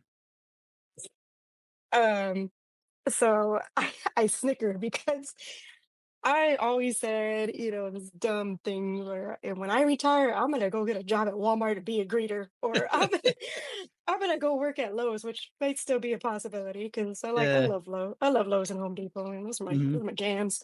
But um, I sat at home for a good 6 or 7 months, and still during kind of COVID-ish times. Mm-hmm. Um, and I sat here and I sat here and I had lots of time to think and I had lots of time to wallow in my own tragedies and pity, and I went through all that mess with myself at the house. Danny was my significant other now was still he's a postal, so federal. He was still working. He didn't have any like quarantine or anything like that. So I'm here at the house by myself, talking to myself, talking to I started bird watching. I have like the most insane high dollar binoculars, stupid waste of money, but because I started bird watching. I had my books because my dad used to bird watch, so but he was serious about it. I had my books and oh man, and no man, it was it was turning into a mess, and I started putting on weight. I wasn't working out. I was horrible diet, drinking, and one day I woke up and I was like, I think the Montgomery GI Bill will cover cosmetology. Sure enough, it does. And my GI Bill's mine, right? So because I don't have any biological children, so like I'm gonna use that. Um, and what's so funny is I have my associates and my bachelor's degrees, and but they're in health administration. So I'm like, do I want to go back to the hospital or to a clinic and sit there with these degrees, these dumbass degrees, and get paid money but be unhappy? You're like, no, and I was done with medical. So I gotta go to cosmetology school because something I kind of the military did not leave a lot of room for beauty. So especially so I never got to explore that part. Yeah, I went it as a kid.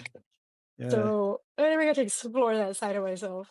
I went straight on, full on military career.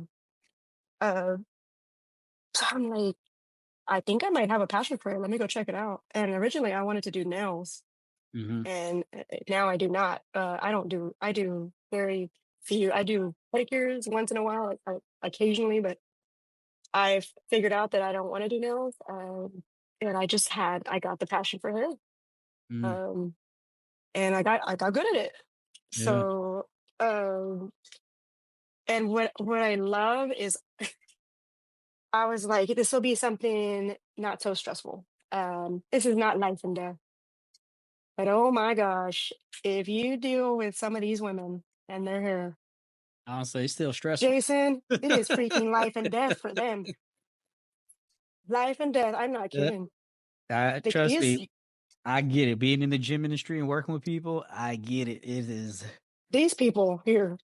I talked to Matt Cole about it the other day. I wanted to offer something pretty to the world, after all the, and that's the simplest way I can put it. After all the crap and all the ugly, I just wanted to do something pretty and be good at it. And a lot of practice, but I got good at it. So that's well said. You make me proud. I'm proud of you. I'm very, very proud of you. Very, very proud of you. What advice would you give a young soldier, anyone dealing with mental health? Don't wait until it's too late. You'll find yourself lost, and if you don't have the mental capacity to pick yourself up out of it, it could be, it could end tragically. I know a lot of people go down some dark holes. I know Danny Stevenson had his share, and I was there for some of that. And everybody needs help. It's at some point, and I think it just, like I said, it takes something awful to happen for you to realize, for you to wake up, and not to be ashamed of it. It's okay.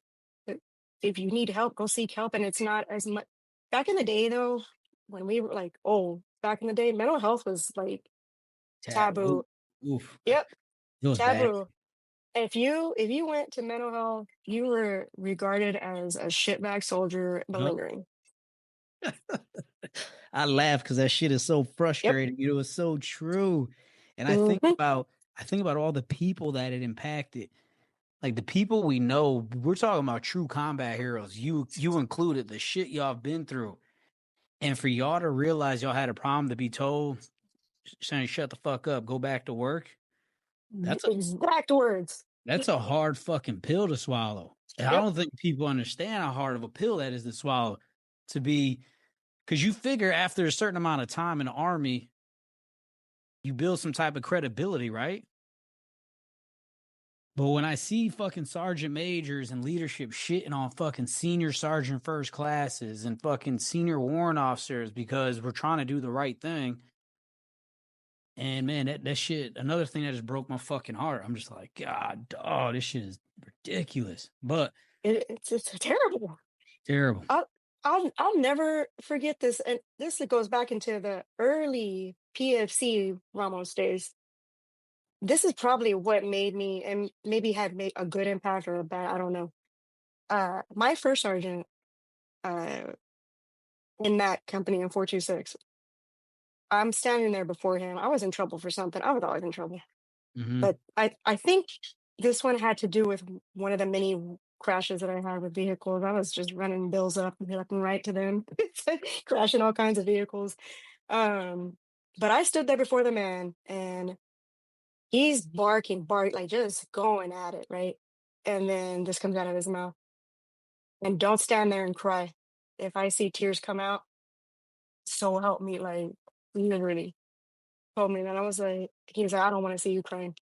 And this is an old he came out of the teams. Mm-hmm. So I understood where he was coming from. And I didn't cry.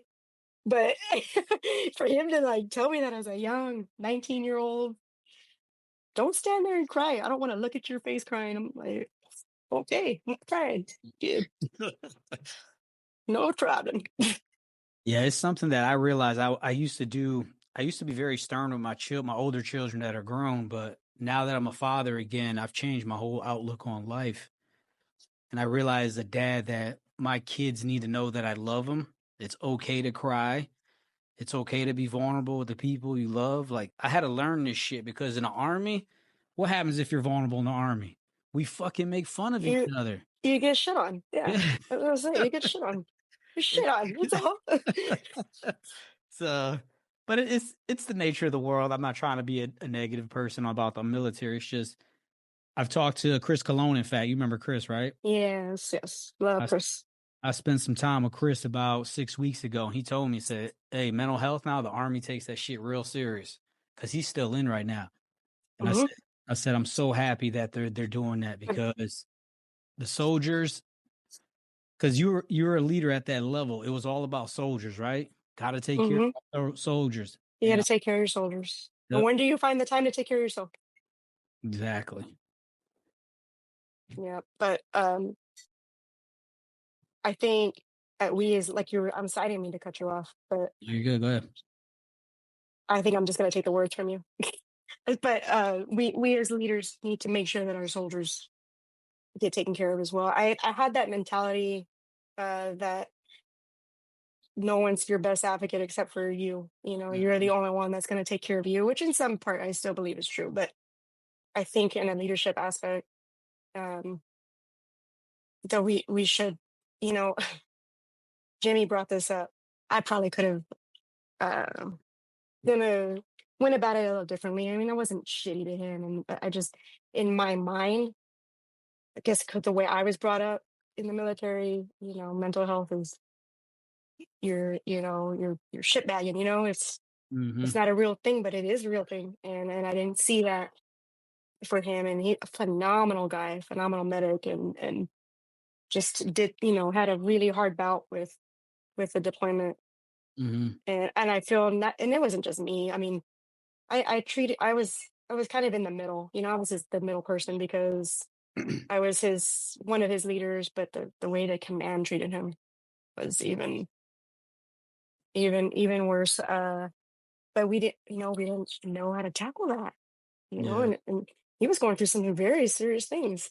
Yeah. Um, So it's just, nothing like back to what I would tell these individuals that if they're going through something, no matter what rank you are or what anything, would find the help, get some talk to somebody. It doesn't Yeah. even have to be a medical professional. Talk to your people. Mm-hmm. Just talk. And I'm not. I personally now I don't see anyone. I don't take anything medication wise. Uh, Proud of it, just in the fact that I went through something. I went through it. I did the mental health part with talking to somebody.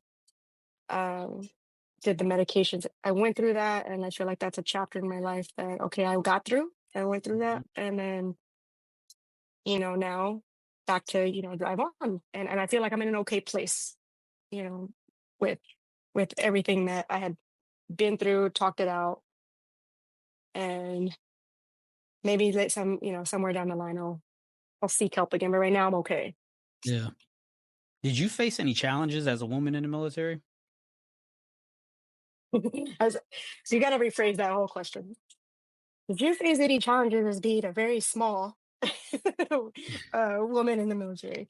Um, Not as I don't think so. Yes, but only because of my uh my size, I feel. Mhm. And so I learned how to be strong, and I learned how to be assertive, and I learned how to be a leader, and um I try to take that female part out of it, but it's a male dominated profession.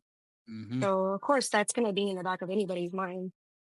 Um so I I had no choice but to take the bad stuff that I learned from bad leaders, take the good stuff that I learned from good leaders, and blend them together and be the type of leader that I needed to be. And that I knew the bad people that I had in my life, the bad leaders that I had in my life, I was never going to be anything like that. That's what I learned from them. And the good leadership I had in my life, that's who I wanted to emulate, right? So combine that and make yourself into like the best leader. And then at the end, for me, pretty soon, no one saw my size. No one saw my sex. No Mhm. one saw any of that because I feel like I formed myself into, and I made a reputation, so I tried, I worked really hard at it, and I Yep. formed myself into the best leader I could be, and um, I was also very, I was also always have been very humble, and I know, when to take a step back and when to drive it into somebody, just all those things. So challenges on that aspect, yes, but I feel like it made me who I am. Yeah. I didn't, and this is a really unfortunate thing with the amount of deployments that I have, and I'm really proud to say this. I never like was a victim, and I Yeah. never was out there as a victim. You hear a lot of that MS military sexual MST stuff that happens downrange, especially. Yeah. Um, Thank gosh, nothing like that ever, not even close, that I had to go through. I've heard of so many things that have happened downrange and here, I mean stateside as well, but never went through anything like that. And I kind of also attribute it to, you you gotta be, I look at myself as 6.5 feet tall. Mhm. But that's how I see myself to everybody. So, Yeah. even You though do I'm it. probably down here, but You got a big personality, so it does make you yeah, tall. What yeah. advice, with you saying that, what advice would you give a young lady that's hesitant about joining the military because she's heard all those horror stories about military sexual assault and the trauma from it? What advice would you give a young lady that's on the fence about joining the army? Ooh. Uh, you you really need to know yourself and know the person before you even make the decision, a big decision to go in. You need to know yourself as a person. It doesn't matter what age you are. You figure it out and figure out the type of person you want to be in the military, and where you want to take that. It's hard. I'm not gonna sit here and say it's not hard. It is hard being a female in the military, Mm-hmm. but it's also, if you set yourself up, it's also it can be very rewarding. And set yourself up meaning um, you be the type of leader you're already in your head. I remember thinking when I was a kid, when I was a PFC, I already knew that I was going to stay in, Mm-hmm. and I was already taking notes, literally taking notes. So on the type of person and leader that I wanted to be as I grew up in the military. Um, because you need that. You need to remember these things. You know, you're gonna have some bad stuff and you're gonna have some good stuff, and you take it all in and use it and drive. You know, you use what you can learn, and you drive on, and don't let anybody tell you you can't. And the minute somebody, my family was like, you can't do it. The minute somebody tells you can't, come on, man, go ahead. Tell them you can't. Tell me I can't do it. Go ahead, because that's exactly what happened to me. Guess what? I did it. So, What key lessons or takeaways do you hope our listeners will gain from your story? my big slogan: never give up. Never give up on yourself, especially on people. Don't give up on people, because that's your support. Mm-hmm. People are so important. I took that for granted. I shut everybody out for a long time. Matt and I were talking about that. I shut everyone down for a long time. Probably about 6 years. And I realized how much of an effect it had on me, and then I lost myself. You know, that's right. I lost myself when all that's, and you know, I got into the drinking and the spiraling, and just don't give up. Don't shut people out. Yeah. And drive on. Any regrets in the military or in life? No, I'm not a regretful person. I feel like there's decisions that could have been made differently, but do I regret anything? I mean, like, I feel like everything happens for a reason. I feel like that no matter what gets thrown in your way, the way you take it on or you don't take it on is what shapes the rest of your life. Mm-hmm. So not too many regrets, more like could have made some better decisions. But no, I mean, I'm here today talking to you. So What legacy do you want to leave behind for your friends and family? Like, what do you want to be known as? yeah, it's fucking Audrey Ramos. Keep on going. Uh, you know, you gosh, you got it in you, you know. We have it in us to I wanted to talk about all that stuff because it's a lot, right? Mm-hmm. And we have it in us. We can do it. You know, I don't think that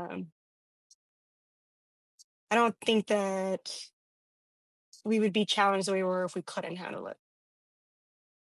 It's doable. Yeah. It is doable. Um, Especially from a mental health aspect, it's doable. You gotta find some outlets. You gotta find some things, friends, people to talk to. Things like what you're doing. This Mm-hmm. podcast is.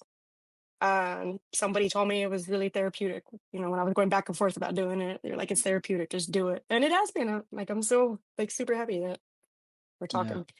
I feel like Well, I finally got loosened up at the end of it, but yeah. it's cool, whatever.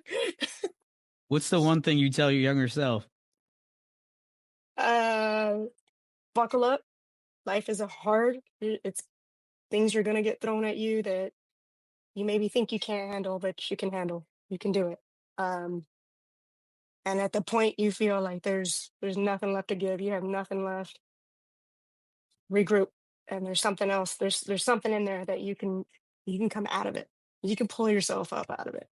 And I feel like I could say that because I'm in an okay spot right now. I'm in a Mm-hmm. good place right now. You know, and I make people happy for a living, so that helps as well. Um, but yeah, just when I think about my my little self, it almost when it breaks my heart a little bit. But it is what it is. And I wish that man, I was probably just destined for this path, Yeah, I agree. and maybe not everybody could handle that, but I did, and we're here. Fun fact about you. I'm a huge animal lover, and I mean, also keep in mind, I don't have kids of my own. I have my stepkids.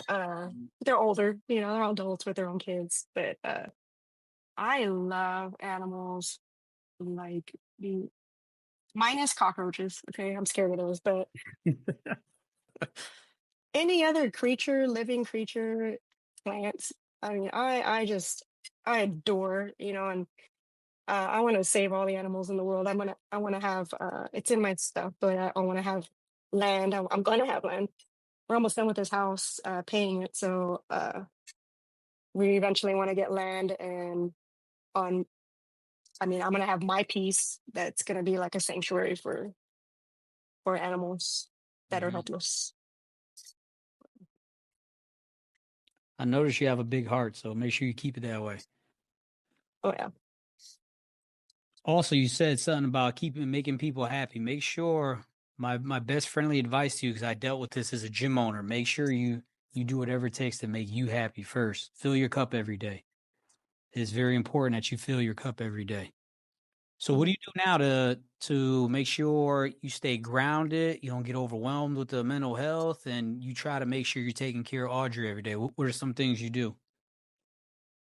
So I tend to drown myself in work if there's work. Not all the time there's work. It's a hit or miss with the beauty industry. So that I do still like to run, even though I'm not nearly as fast or skinny as I used to be.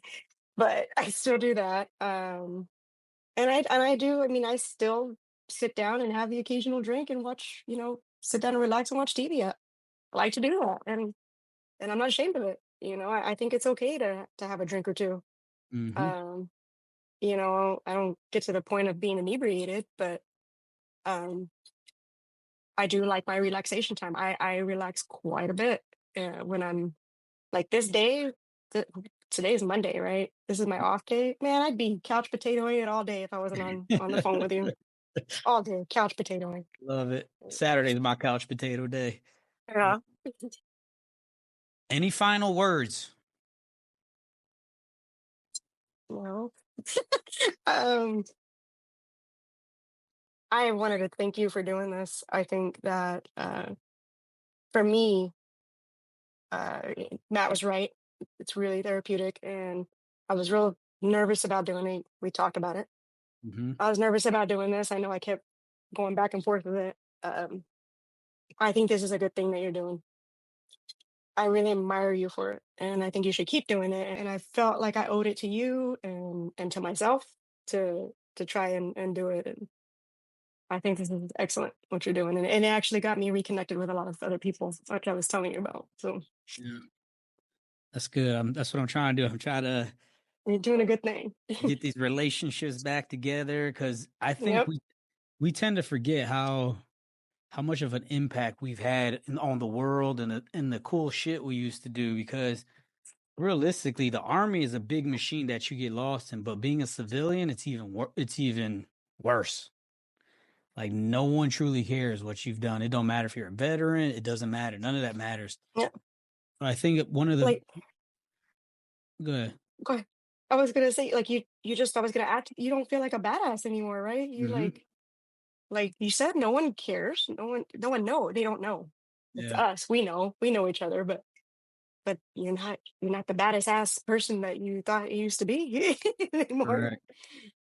And I But think it's pivotal about the healing process that you remind yourself once in a while. That's why I have my things hung up in my apartment, and it reminds me of where I was and where I'm going to end up going in life, and that I have some type of significance, even if it's to myself, to my children, the people that know me, whoever. It's I have significance to somebody, right?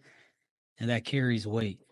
So, yeah, I have a whole. I was actually debating on whether or not um, to do this outside with you or to do it inside, because the backdrop on the inside would have been all these plaques and Mm-hmm. my military. I have a military wall, and it's real loud and bright.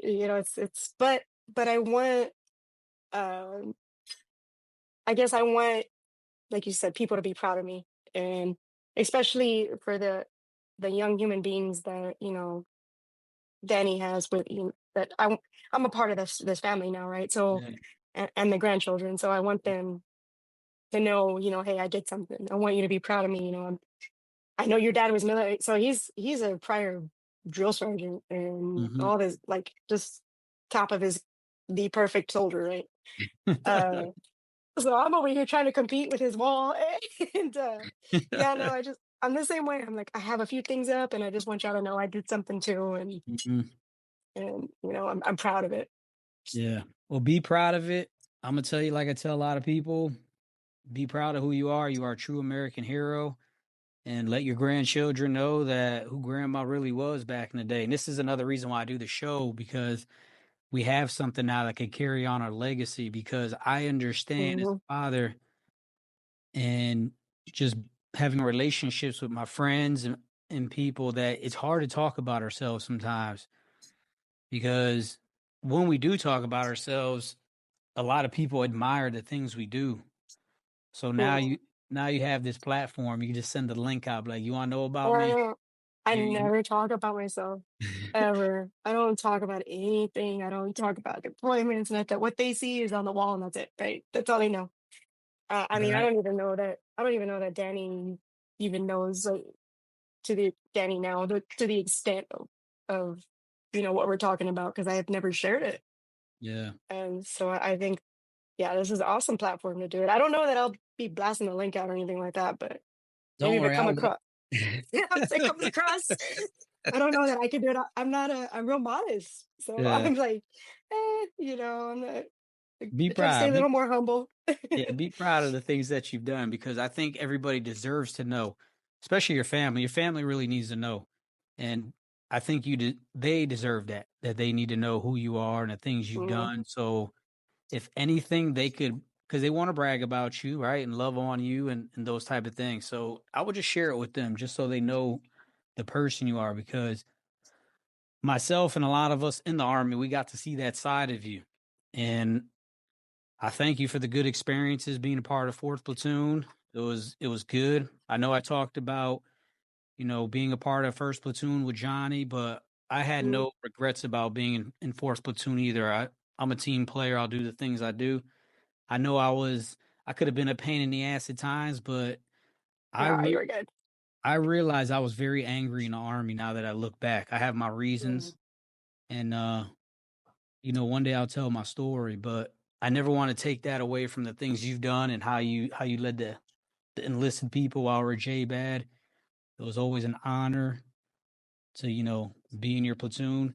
And I always respected the biggest thing that I take away from you is the way you always handled yourself. Very professional, never loud and obnoxious. You broke down a lot of stereotypes, and I think you did an amazing job doing that in the Army, and I'm proud of you for doing that. Looking back and you carrying that legacy forward, it was very impressive to watch. Thank you. You're welcome, and I want to thank you, bottom of my heart. I appreciate, especially because we're from the same ethnicity. I appreciate what you're doing. I really do. I think a lot of young ladies that come from where we come from need a role model like you to look up to. And I think that what you're doing and the person you are, this is why it was so important for me to get you on here, because you're the type of lady that young ladies need to look up to. They need that, especially now with all the stuff that goes on in social media and all the misguiding and Yeah, the misleading. They need to see successful women like yourself live life, still bounce back, didn't succumb to the circumstances, and still doing great things. So I appreciate you. Thank you for being on the show. And thank you. whatever you need from me. I know it took me some time to get you on, but hey, Yeah, it's a, I'm it's a here though. true yeah, it's a true test of what consistency and being persistent will get, right? Just hey, and I didn't even bother you. I sent you one message, you sent No, me a no, no, no. back, and I just left it alone. And I You know what got me is I was listening to other stories, and it was bringing back everything. mm-hmm. And I was like, everything jumbled so much, it still does, but it was starting to bring back stuff that I could like talk about. And Yeah. so I didn't mean to cut you off, but yeah, your people got me and you got me, and I was like, all right, let me do this. And when I was texting you, I was like, all right, let's do this. I know it. Like, we're gonna do it.